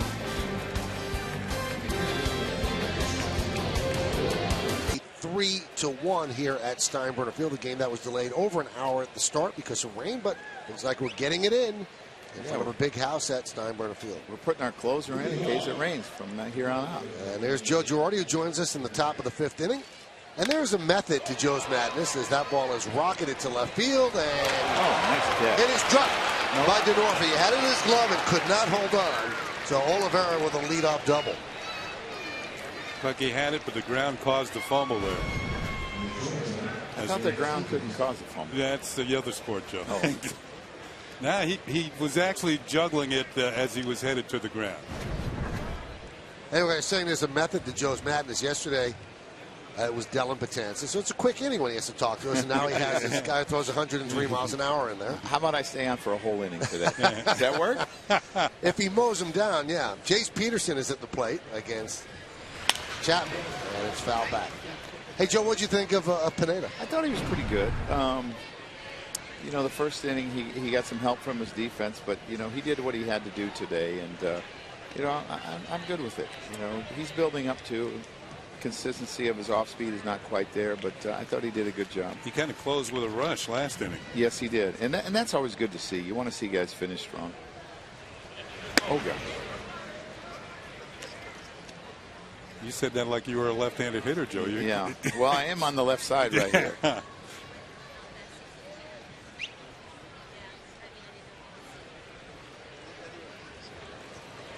Very wise decision this spring, by the way, Joe. It might have even been last spring, putting the screen in front of you guys.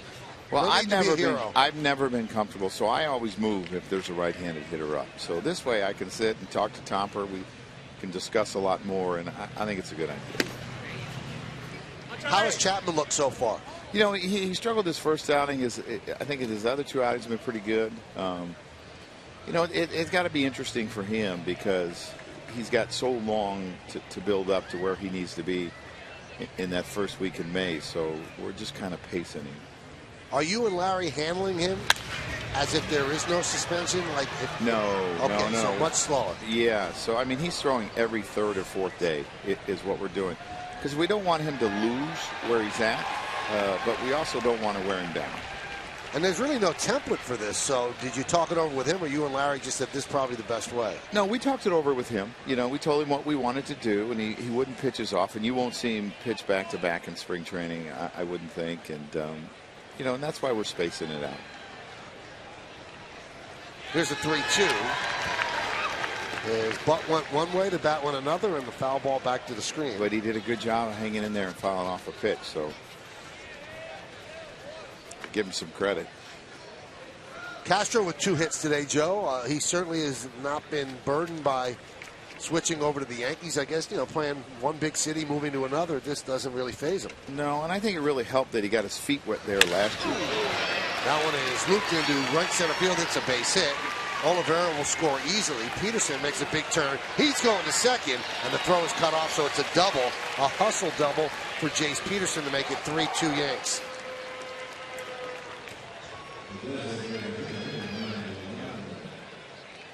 What happened there, Joe? Did somebody nap? Yeah, he probably thought he wasn't going to go to second, and the outfield's probably a little bit wet, so he's probably making sure his feet were under him, and, you know, Peterson can really run. We saw him beat out that infield single the first time. Yeah. And I thought Michael did everything he could, too. If he could have just had a little longer feet, maybe he would have gotten it. I think he's big enough, Joe. Yeah, but if we get him to wear a size 18 shoe, he might have got it. Here's Ryan Lavarnway against Aroldis Chapman. Peterson's at second with the tying run. Nobody out here in the top of the 5th. How's Castro looked at second to you? I think pretty good, and I think he's making a lot of improvements, and he's worked really hard. I mean, he's on the backfield a lot working with Joe Espada, you know, because everything's different, because he's not, you know, he's not facing the first baseman, so there's different, you know, it's a different technique, but I really don't see it being a problem for him. He's young, he's athletic, and he's done a really good job. I mean, he's made some really good catches, too, in the outfield going back, which obviously helps as well. We saw him steal a base last time on. Did we get to that point in spring training where you might see the runners go a little bit more? Yeah, a little bit more. I mean, you know, we'll start playing a little bit more like regular games and starting next week. You know, my thought process is I don't want guys to run before they feel they're physically ready to do it. Number one. Number two, I want them just to get at bats. We're not trying to do a lot of things, you know, because I want them to get comfortable at the plate. I don't want them to give up at bats when they're maybe only getting 2 a day or 3 a day. And then we'll start doing some little things as we move forward here. 0-2 count on LeVarn Way. And he grounds one to short. Runner advances, throw to first. 1 away, so Peterson moves to third. Now, we haven't seen that much action at third base for Chase Headley, Joe. He's coming off 23 errors last year, a career high. I know he's been working a lot with Joe Espada. Have you seen improvement, and what does he have to improve? Yeah, I feel really good about where he's at. You know, I mean, he had a tough year last year, but he's got range, and I really believe he'll have a good year there. I mean, a lot of it's, you know, a lot of them were throws, and a lot of it's just the footwork. You know, throwing really starts from the bottom up. And he's worked really hard on it. He's been extremely accurate in spring training and played very well. This is the first week of game action for Brett Gardner. He's not playing today, but how's he come through the first couple? Feels good. It was really good to see him hit the ball hard to shortstop last night. He hit a bullet to the shortstop, and that makes you feel good. You know, he's a little bit behind, but we'll have time to catch him up. The Yankees bring the infield in for Lolly at the plate, who swings and misses. Tell you what, I wasn't aware of the fact that Chapman had such a good breaking ball, and I know he has a changeup as well. But when you're a hitter, Joe, it almost seems like you always have to have that fastball on your mind, or you're not gonna have a shot. You're gonna get left at the station. Yeah. And he's gonna recognize that. He's got a really good changeup too. I mean, you look, people do not put good swings on his changeup. So, I mean, he's not just a guy that throws 100, 102. I mean, he's got other pitches. Now here's Lolly. He's seen 2 breaking balls for strikes, and he hasn't seen the fastball yet. Still hasn't.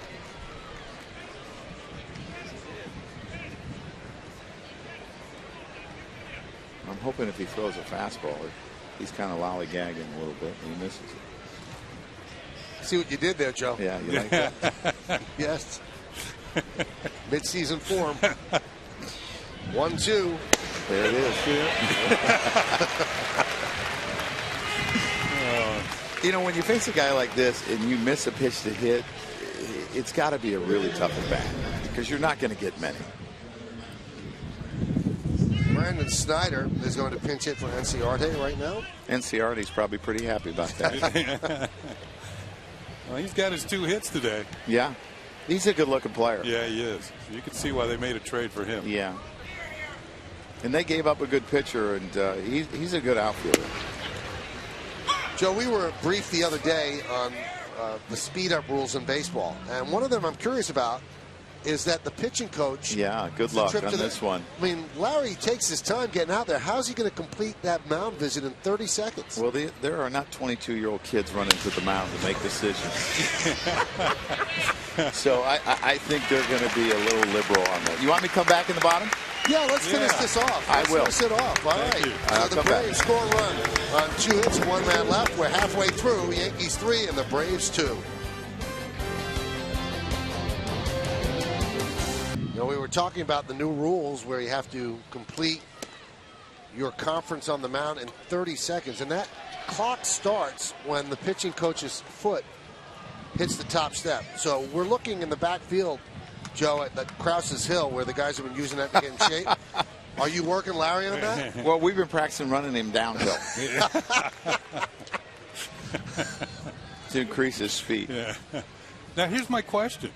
Now, you're allowed to bring the translator out there. And you're having a 3-way conversation. Right. That's going to cut into your 30 seconds. Well, Larry's going to have to run faster. Yeah. I'm talking about when Tanaka's out there. Yeah, well, Shingo's going to have to run fast, too. Here's Ellsbury. And there's a strike. And I mean, if you think about it, the manager has to get out there too if he just wants to talk. Now, if he makes a change, the 30 seconds doesn't apply. But can you imagine, Joe, John Gibbons? I mean, I think the idea behind it is that you don't go out there and stall. But I think the umpires are going to be somewhat understanding that. Look, I mean, these aren't 25-year-old guys running out there, and sometimes there's a message that you have to deliver. There might be strategy, and you got to let that play out. Ellsbury made a great play in right center early in the game. And, Joe, when you watch him, he's got every single skill set you would want. The only problem is you got to keep him on the field. Is that a constant worry for you? Yeah, I mean, I look at last year's injury. That's kind of a freak thing, you know, and you don't expect that to happen every year. So the year before he played a lot. And we heard he had a high ankle sprain later in the season, and he was only out a few days where, you know, a lot of people would have had a hard time with it. But, yeah, I mean, that's a concern. I mean, we need to keep these guys fresh and strong. Is this where Aaron Hicks comes into play? He sure does. And he comes in all over the place. We saw him play a great right field last night. Threw a runner out and out. See, don't do that. I mean, that's what you don't want to do. Did you realize Hicks had the arm? Oh, yeah. I mean, what a gun last night. Yeah, I mean, we have that in our scouting report from when we played against him. And there's certain guys that, you know, there's certain center fielders that really, really throw, and he's one of them. You know, you judge center fielders by ability to throw out runners at home plate, and you don't see that many center fielders can do that. Oh. This is what we're talking about. Hold on, I'll be back. All right.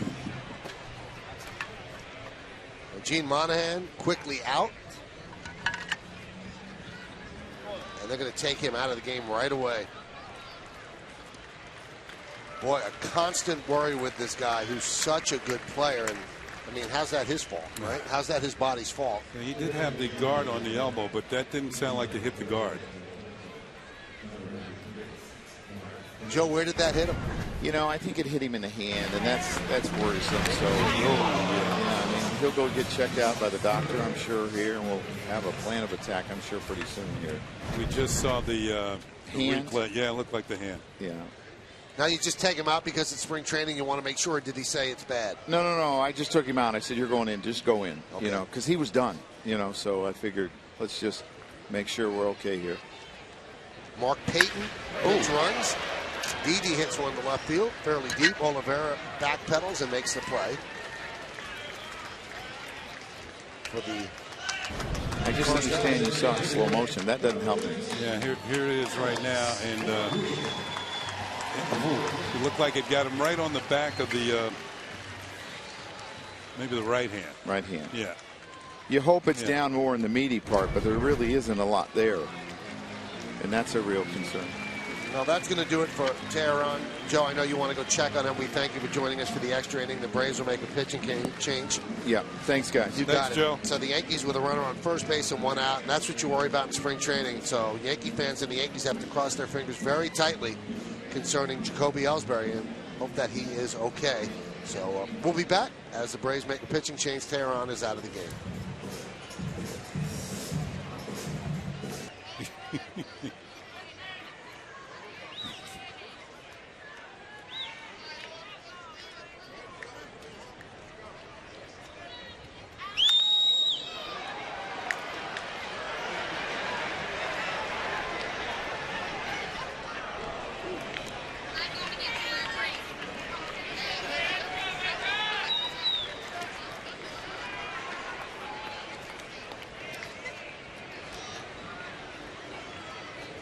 Alexi Ogando comes in relief of Julio Tehran. First pitch to A-Rod was popped up, foul, landed in the Braves dugout. You see Ogando last year with the Red Sox, pretty good season.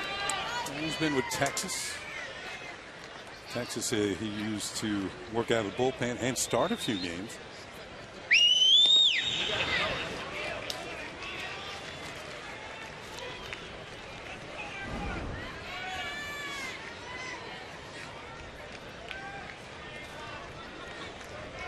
A-Rod grounded to third and the fly ball to left.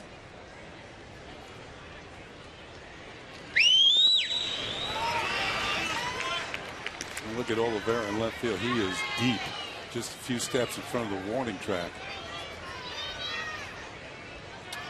Remember when I was a young player, Willie Stargell used to come up, and I'm saying to myself, no matter how deep I play, if he hits it, I'm not going to get it anyway. That's true.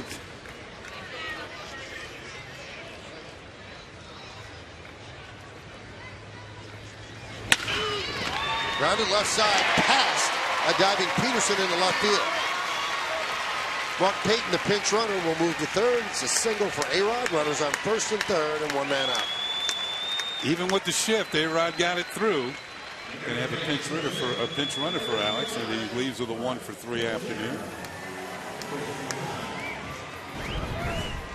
There's a shift. 3 men on the left side. Should have had 4.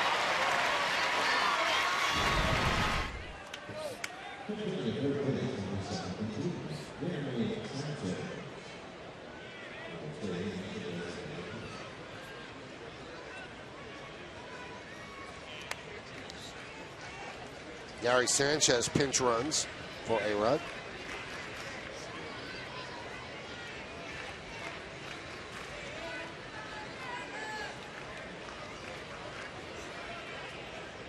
Here's Teixeira.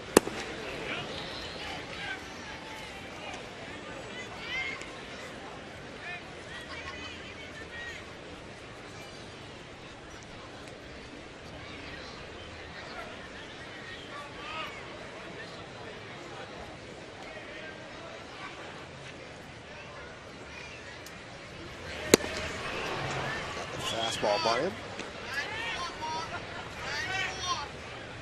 Teixeira has been a good RBI man over the course of his career.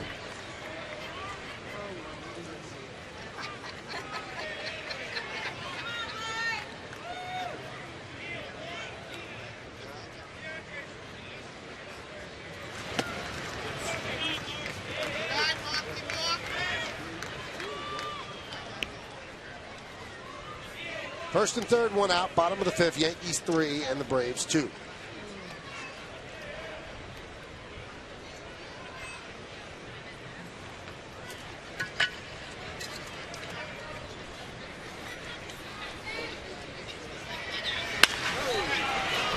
This should be a double play. There's one. And there's 2. And that will do it for the Yankees here in the fifth. No runs, a hit, no errors, and 1 man left on base. We go to the 6th, 3-2 Yanks. That's our only road telecast of the spring. Oh, jeez. Here we go. Keep it hot. Ed Smith Stadium. Wouldn't it be great if Ed Smith and Joker Marchand were friends? If they were friends? Yeah, if they were friends. And they had 2 stadiums named after each other. Yeah. Chasen Shreve takes over for the Yankees. He'll pitch the 6th inning.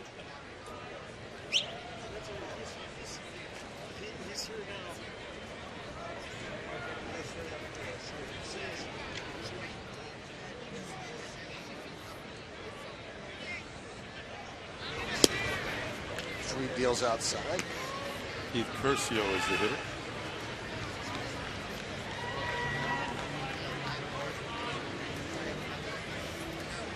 Well, the scoreboard says Sean Kazmar. Let's see what it says on his back. It looks like Kazmar. Yeah.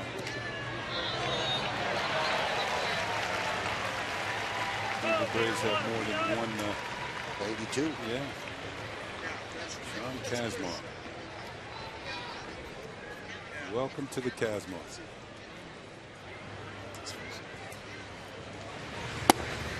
Well, Shreve finished the season struggling last year, and Brian Cashman told Meredith during the rain delay, we didn't know what to expect. And he has certainly been outstanding so far this spring. And they're going to need him. Remember, there's no Chapman for the first 30 games, so you're 1 reliever down. He's going to play a big role. That one is popped up on the right side. Parmalee fights the wind and makes a catch, and the umpire said it's in foul territory, so 1 away.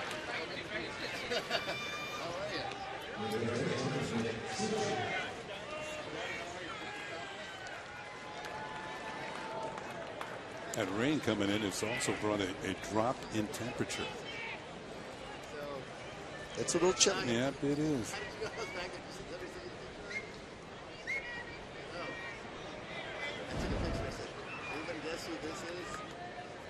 Here's Swisher.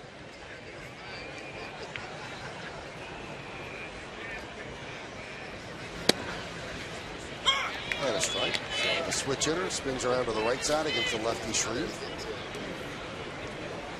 Wow, these are great seats.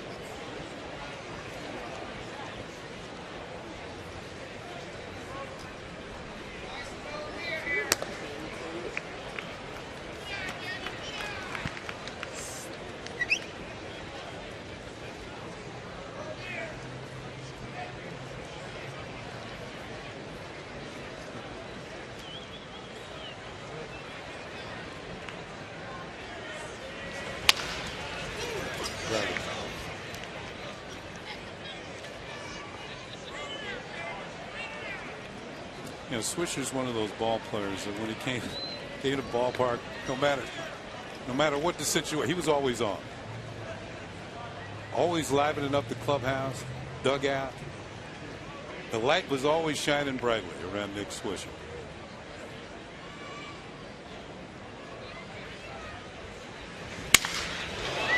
He's going to get a new one.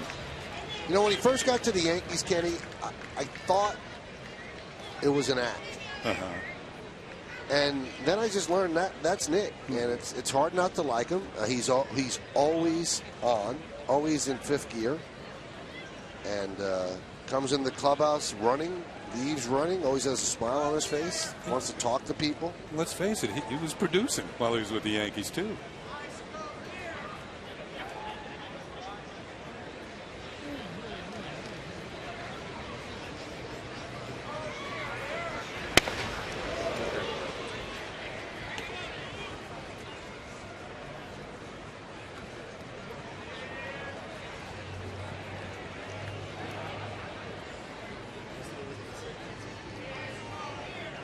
And the 2-2. Fly ball the other way. And out of play. And Shreve's big pitch is his split changeup, and that's what works effectively on the right-handed hitters.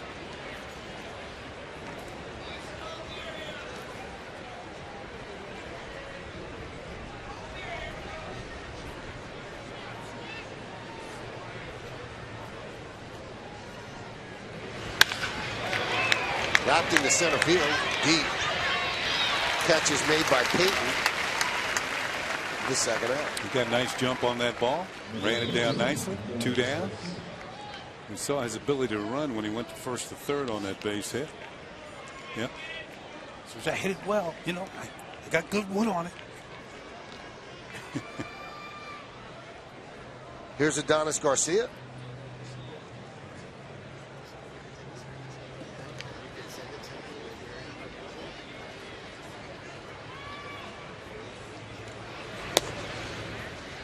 Want to know?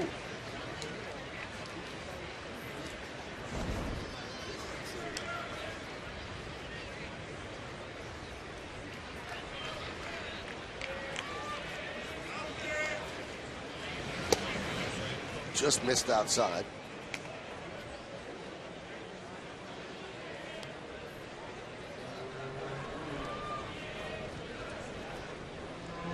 Shreve, a relief pitcher, works exclusively from the stretch, even without a runner on.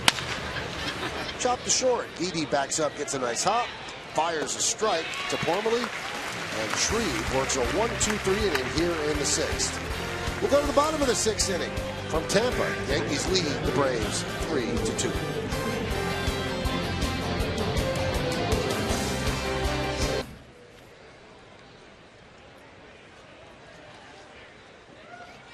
All right, we go to the sixth inning. And Carlos Beltran will lead off. RBI single in the fourth. Yankees lead 3-2. Braves have a new pitcher in the game. That's Dan Winkler.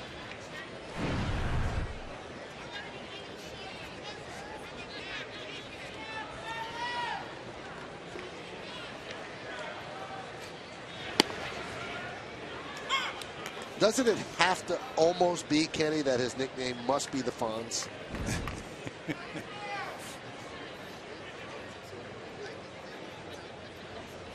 think some of these guys are probably have no idea. Yeah.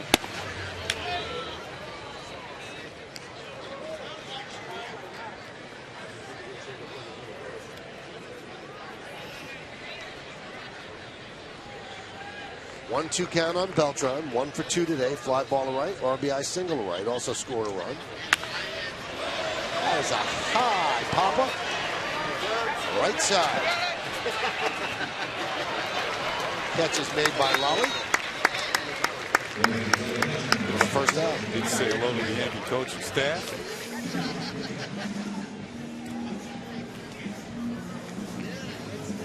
Now, we told you earlier we've been briefed on some of the rule changes.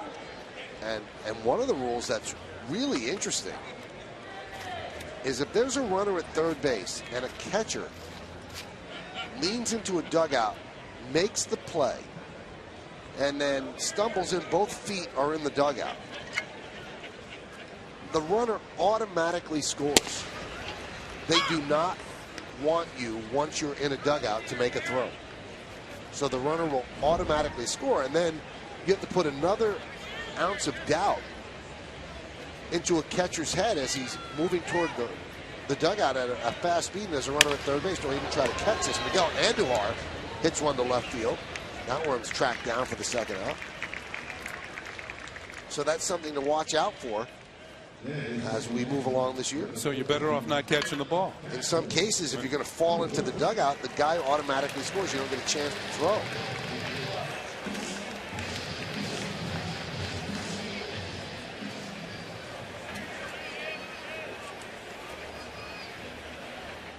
Here's Starlin Castro, 2 for 2 so far today. 2 quick outs here in the bottom of the 6th.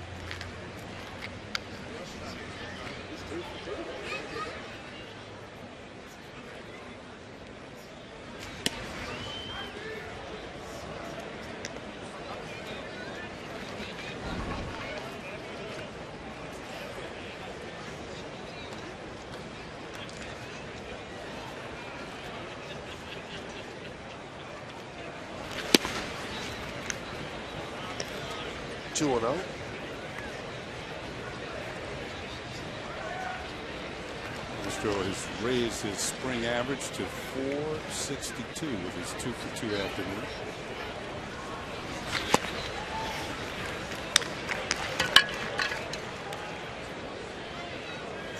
Three and 0, let him swing.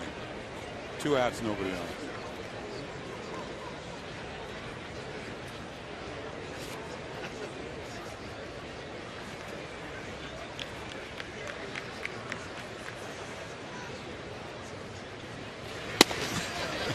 He was standing up there like the Statue of Liberty. Takes a strike.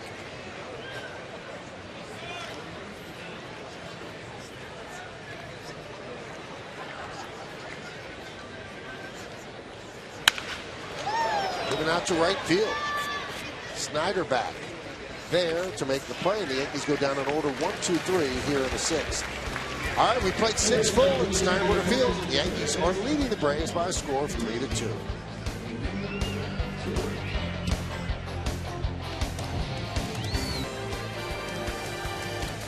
Going to the top of the 7th inning. The Yankees leading the Atlanta Braves by a score of 3-2. New pitcher for the Yankees.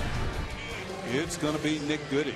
Those are his numbers with the Yankees last year. 7 games, 5 2/3, 3 strikeouts and 3 walks. The Yankees made a few changes defensively, and we'll catch up on those changes as we move along here in the 7th inning. Goody is not the only new Yankee in the ball game. Looks like we got Rob Refsnyder, who's going to take over for Castro at second base. Cesar Puello's in right field for Carlos Beltran. And Didier Gregorius is out of the game. Got a new shortstop. It's Jonathan Diaz. As we get ready to go to the bottom of the 7th inning here. Kelly Johnson's going to lead it off for the Atlanta Braves. He has struck out once swinging and once looking. As we're in the 7th inning here at Steinbrenner Field. Game was delayed by an hour, a little bit more because of rain. 3-2 Yankees on our Ford scoreboard. Johnson hits the ground ball to the right side. Refsnyder challenged right away. He's up to it. And 1 pitch and 1 out here in the 7th.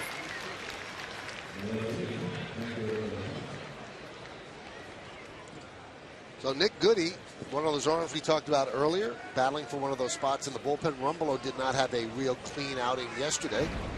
See what good he can do. Yankees like both of their arms.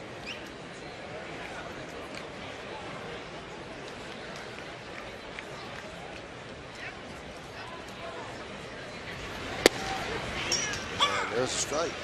Oliveira. Yeah, he's hit the ball hard twice. He lined out the third and doubled in his other at bat, and also scored a run.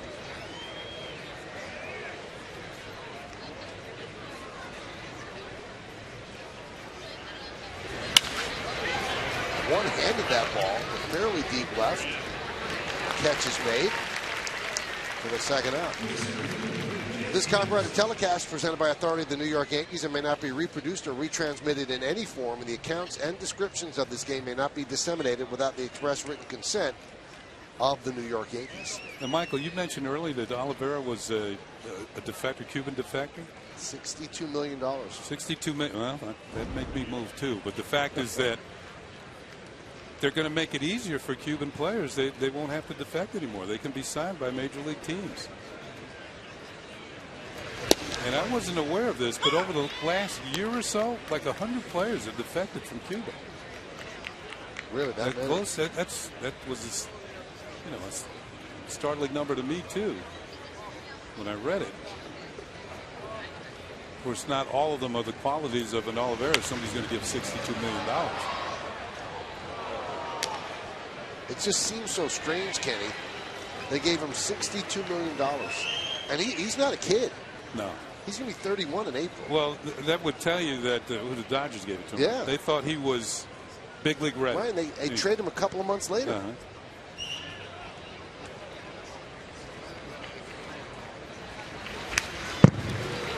Peterson fouls it back. But I just think the whole thing with the now that the players can sign, I think that's definitely a good thing. That some of these guys took the dangerous routes to get to eventually to the major leagues or to pro baseball.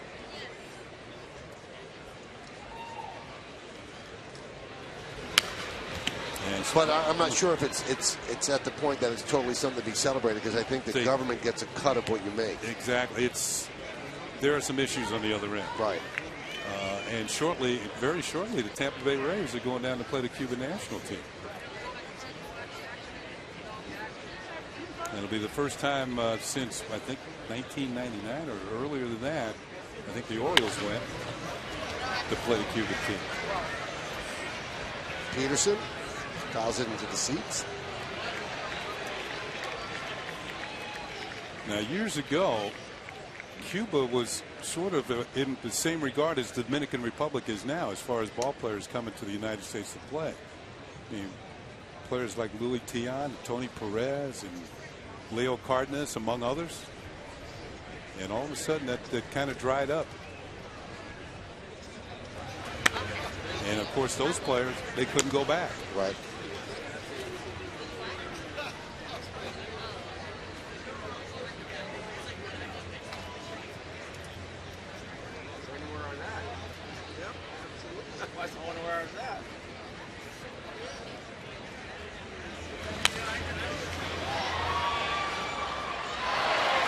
Good catch by a fan in the stands.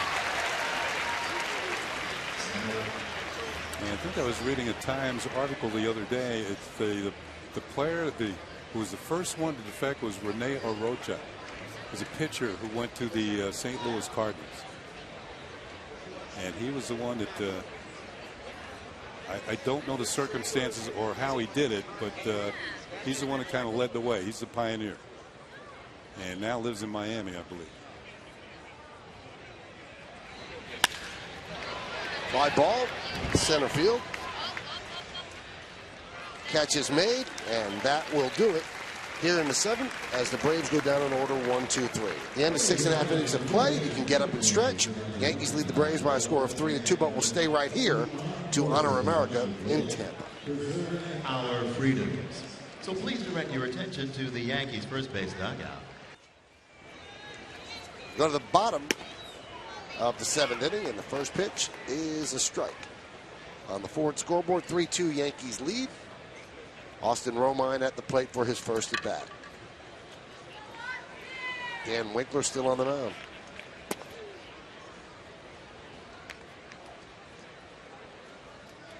Corcoran was 1 for 2 while he was in there.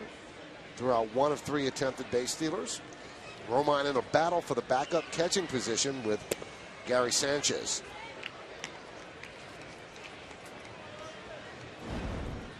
And Brian Cashman said during the rain delay that Romine right now in the lead, as Gary has struggled a bit offensively. But there's still a lot of spring to go. A couple more weeks where you could fall or you could rise in the eyes of the evaluators. Yeah, I don't think there's ever been a question about Romine's defensive ability. That's one thing he's had going for him. This is what they've done offensively. Sanchez just 1 hit and 15 at bats. 5 for 18 for Romine.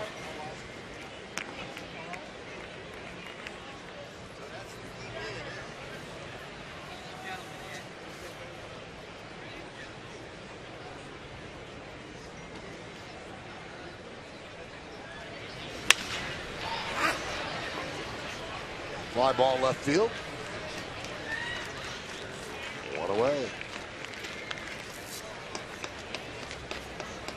We received word that Ellsbury, who left the game after getting hit on the right hand by Teheran, is expected to get x-rays on that hand today.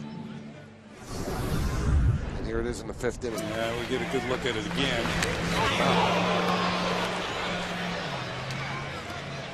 That is not a good sound.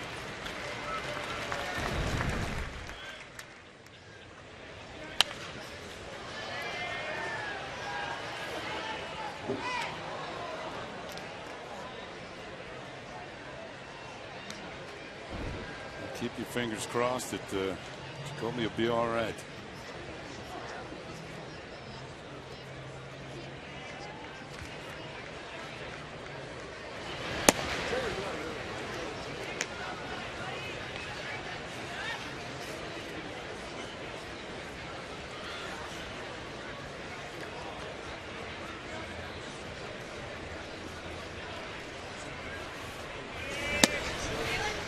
Strike to Norfield.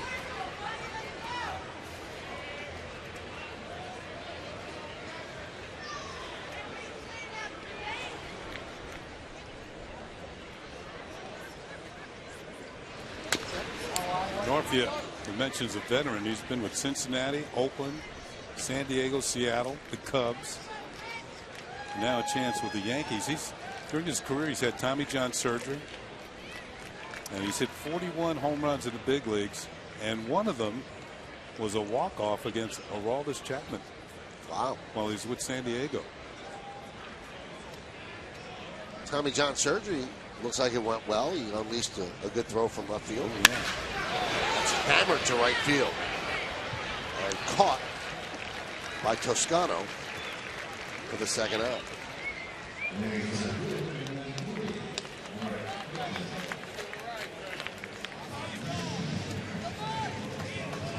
Hit that one on the nose.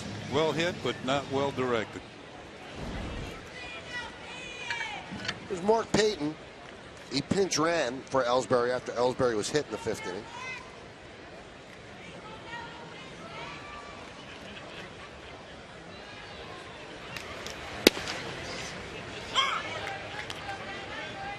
There's the strike.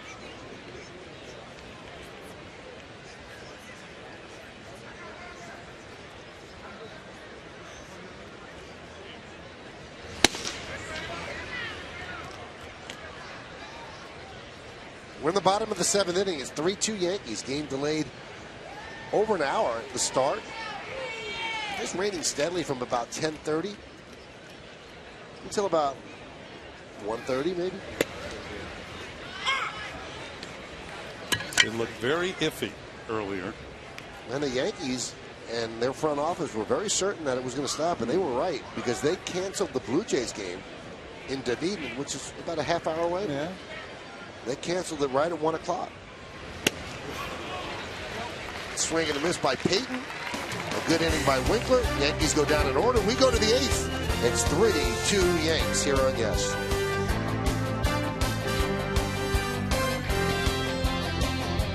Michael, another solid performance. How do you evaluate your spring so far? Well, I'm happy today, and I'm through the ball good, and everything look great.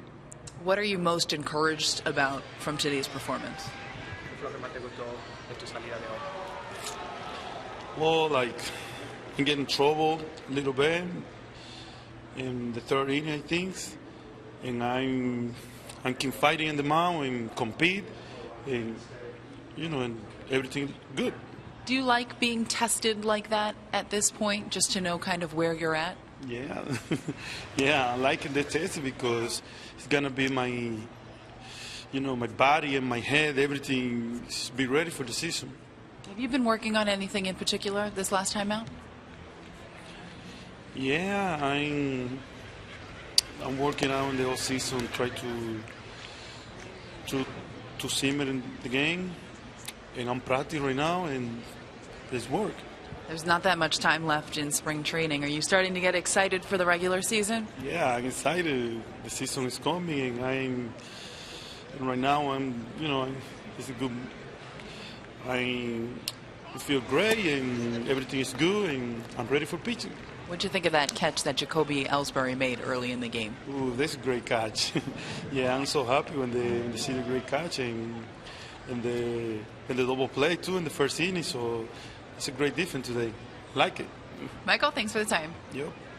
Send it back to you guys. All right, thank you, Meredith, and thank you to Michael Pineda. Pitchers like that kind of defense, and he did get great defense in that first inning. Here's Diego Moreno's season. Saw some limited action, 4 games last year. 10 and a third, 9 hits, 8 strikeouts. Here's Blake Lally. Gets LeBarnway on strikes for the first out. We're in the 8th. It's 3-2 Yankees. Usually you don't see catchers go this far into spring training games. Lally, did they only bring 1 catcher? No, they've got 4 on their roster that they took with them to Tampa. He's made the most of it. 2 for 3, driven in 1 of the 2 runs. This is his second hit. Well, LeBarnway is 1, and he's the DH today. Then you've got Lally, Joe Odom, and Williams Astudio.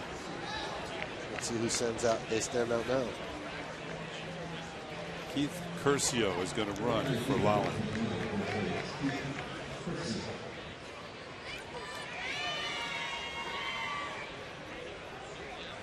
So as Kenny mentioned, Lally 2 for 3. And here's Brandon Snyder.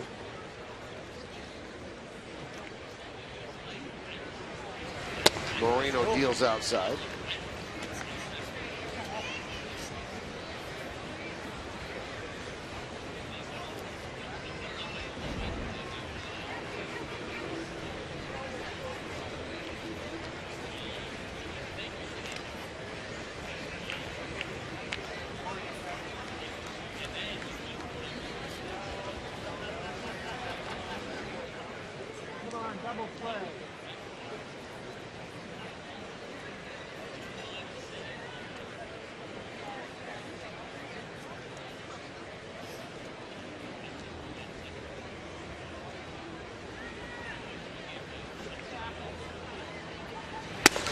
Pitch high. Got some zip to his fastball.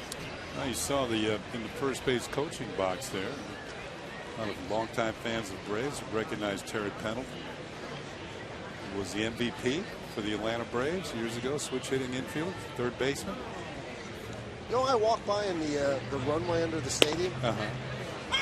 Pendleton was standing there talking to somebody, and I said, "That guy looks familiar." TP, yeah. TP. That's his nickname, Terry Pendleton. TP. No, well, I knew who Pendleton was, but he was talking to somebody. I said, that guy looks familiar. Ralph Garr. Gator. Yeah. Gator Garr. National League batting champ. Yeah, he was.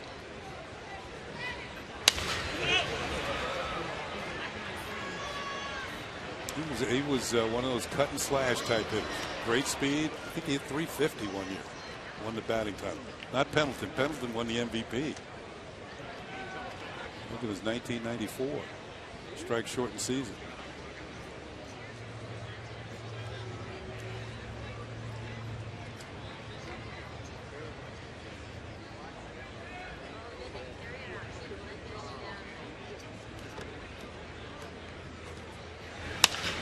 Ground ball is short. There's one. And the throw pulls him off the bag, but coming back down is Parmalee to complete the double play. So a 6-4-3 double play ends the eighth. No runs a hit, nobody left. We go to the bottom of the eighth, 3-2 Yankees.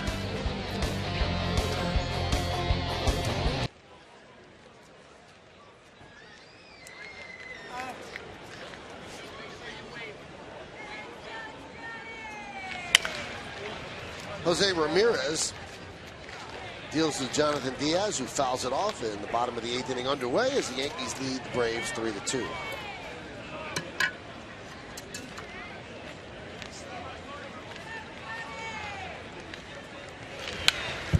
Foul back to the screen.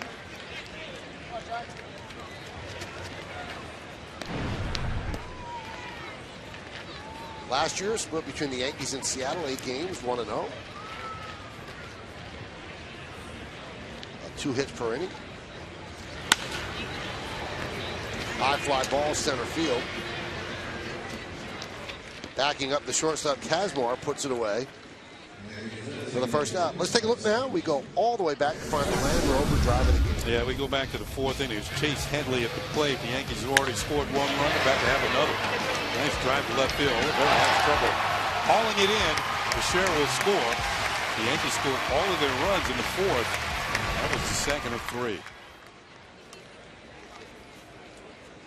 Gary Sanchez will get his first at bat of the afternoon. We told you just 1 hit and 15 at bats this spring.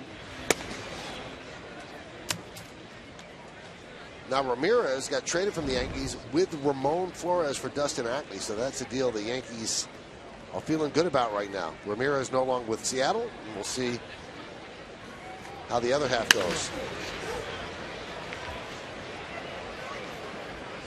Foul back and out of play.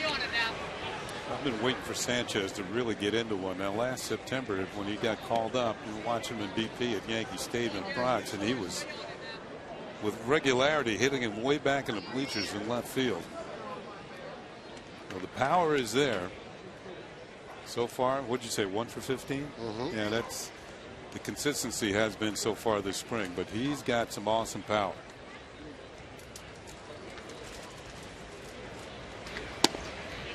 Took something off that pitch, dropped it on the inside corner.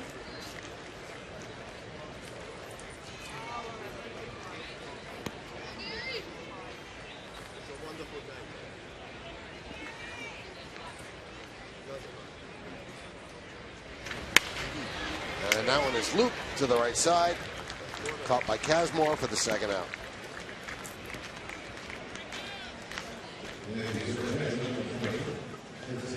Chris Parmalee now will come up. His first at bat.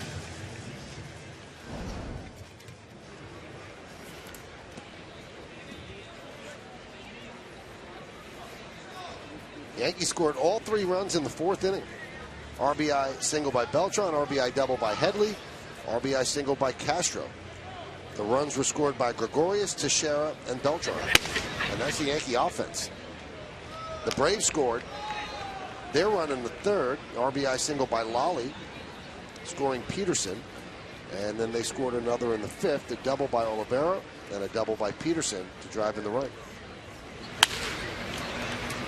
Parmalee with a pop-up left side. Tough play, but it's made by Franco. And the Yankees go down in order, 1, 2, 3 on 3 pop-ups. Is it last licks coming up for the Braves? We go to the 9th.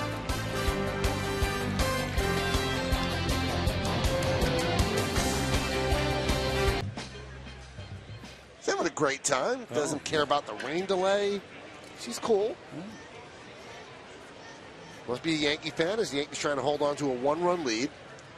Top of the 9th, Kirby Yates takes over. Try to close it out. And Kazmar fouls it away. Yates has a chance to be a part of the bullpen. That's what he did with the Rays last year. I think the number that you're looking at, maybe not the ERA, but the 21 strikeouts in 20 of 3rd innings, that kind of grabs you. Now, spring training game is a spring training game. That's not too deep, but you know the biggest concern of this game is the hand injury to Jacoby Ellsbury. How serious is it? Is there a bone break? Is it going to keep him out a while? And that's what comes out of this one as we wait on what the results are of the X-ray.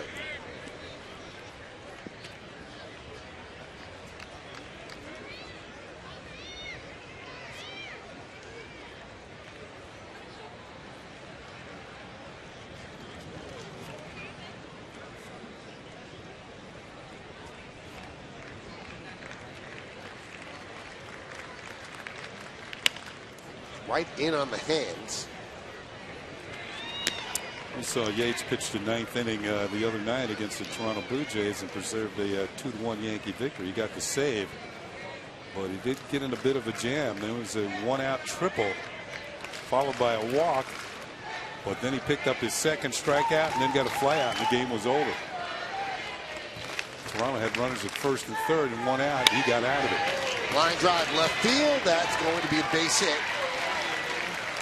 in front of Ben Gamble. So a leadoff single for Kazmar.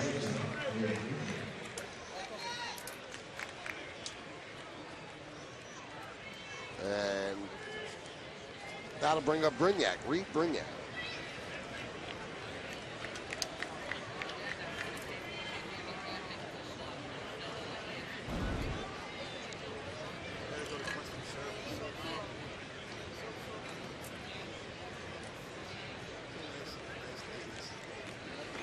Tying run at first. Kazmar leads, held there by Parmalee. Yankee fans might remember Brignac. He was originally a big-time prospect for the Rays. He was going to be their shortstop for a while. Didn't quite work out. Bounced around a bit.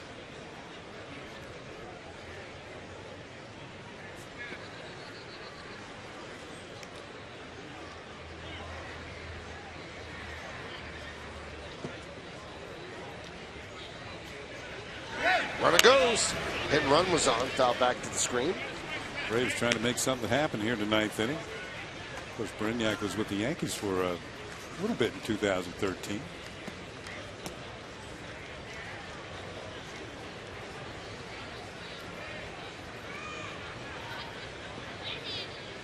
Braves have out hit the Yankees 8-7, but the Yankees lead 3-2.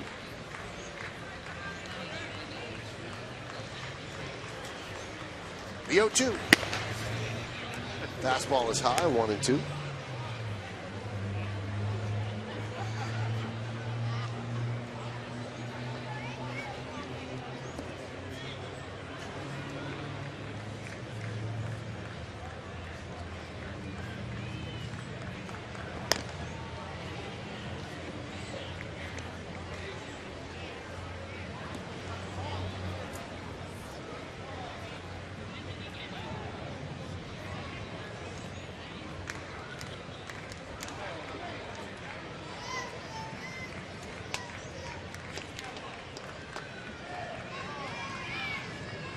And the 1-2 pitch. Swinging and a miss. Got it. Dialed it up to 93 to strike out Brignac. You can see why he had 21 strikeouts and 20 to third. There's a little bit of movement on that pitch as well, as Brignac couldn't catch up with it.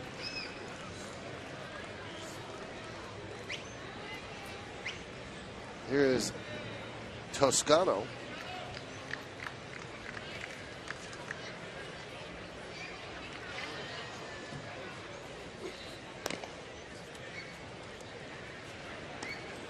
Chasing Kazmar back.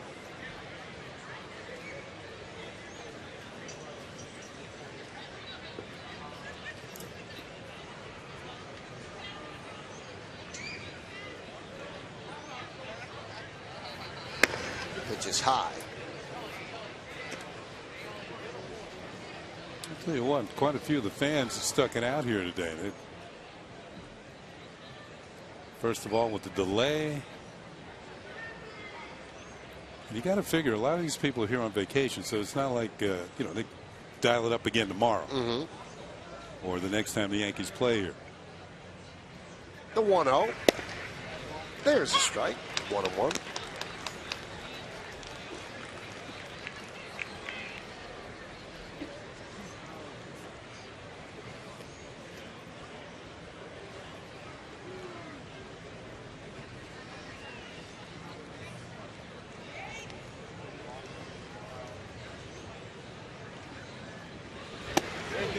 Went off speed.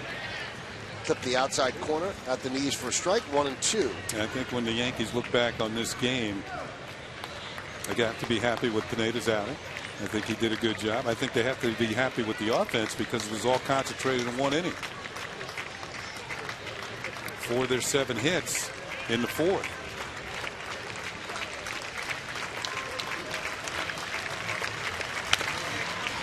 Foul back to the screen. And over it. And we've seen some sloppy games this spring, but I think defensively the Yankees are pretty solid in this afternoon's game. Made some very nice defensive plays. And this is the time of spring training when you like to see things starting to come together as you get closer and closer to opening day.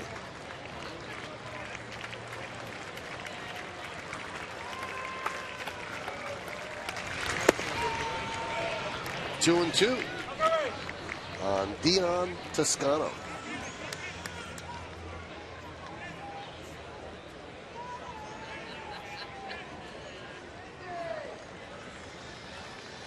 Hear that baby crying? Sounds like home. Maybe you're home. That was a long time ago at my house. Well, you got grandkids there now. Yeah, but you know. You throw them out when they cry? No. I like to play with them. It's pretty cool. You sit there and read to them, just like I used to in the old days with the kids.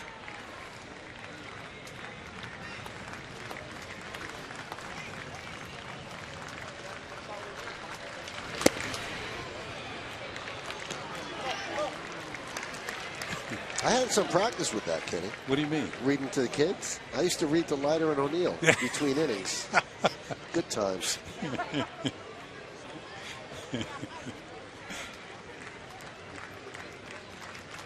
Let's see if they send the runner on 3-2-1 out here in the ninth. They do. Pitch. Foul back. Give Freddie Gonzalez. The Braves haven't laid back. They're trying to make things happen. Remember, this is the team that scored the fewest runs in the major leagues last year. Hit the fewest home runs. Of course, they play in spacious Turner Field. It's not really a home run park unless you guys have guys like Chipper Jones and Andrew Jones. But they're long gone. There it goes again. Fly ball center field. Payton makes the play. And the Braves are down to their final out. Now, you mentioned Chipper Jones. He has rejoined the organization. He'd been living in Texas since retirement. Now he's moved back to Atlanta. And he's doing some on-field work for a couple of weeks in spring training, but really is eyeing more of a front office position. Wants that to be his future rather than on the field again. Yeah, and I mentioned Andrew Jones, who also played for the Yankees for a while. Andrew Jones and former president of the Braves, John Schuerholz, are going into the Braves Hall of Fame this year. So congratulations to them. Andrew Jones, the only Atlanta player or Braves player to hit more than 50 home runs in a season. Here's Carlos Franco. And Yates steals him a strike. And we're talking about an organization that had players like Hank Aaron and Eddie Matthews. Yeah, big-time home run hitters. Darrell Evans. Yeah. Orlando Cepeda was there for a while. Rico Carty.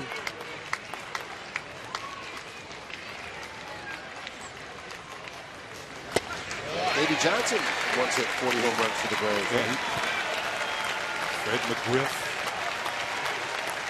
The Braves been known for their hitters. So an 0-2 count on Franco. David Justice. Flesko. Joe Torre. Yep. Yeah. And the 0-2. Swing and a miss. He got him. And that will do it.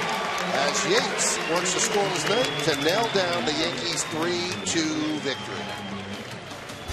So the Yankees pick up their 8th win of the year. They're 8-9-2. The Braves are now 5-14-2. 14 losses, the most of any team in baseball during the spring. We'll come back and wrap things up in just a moment. Yankees win 3-2.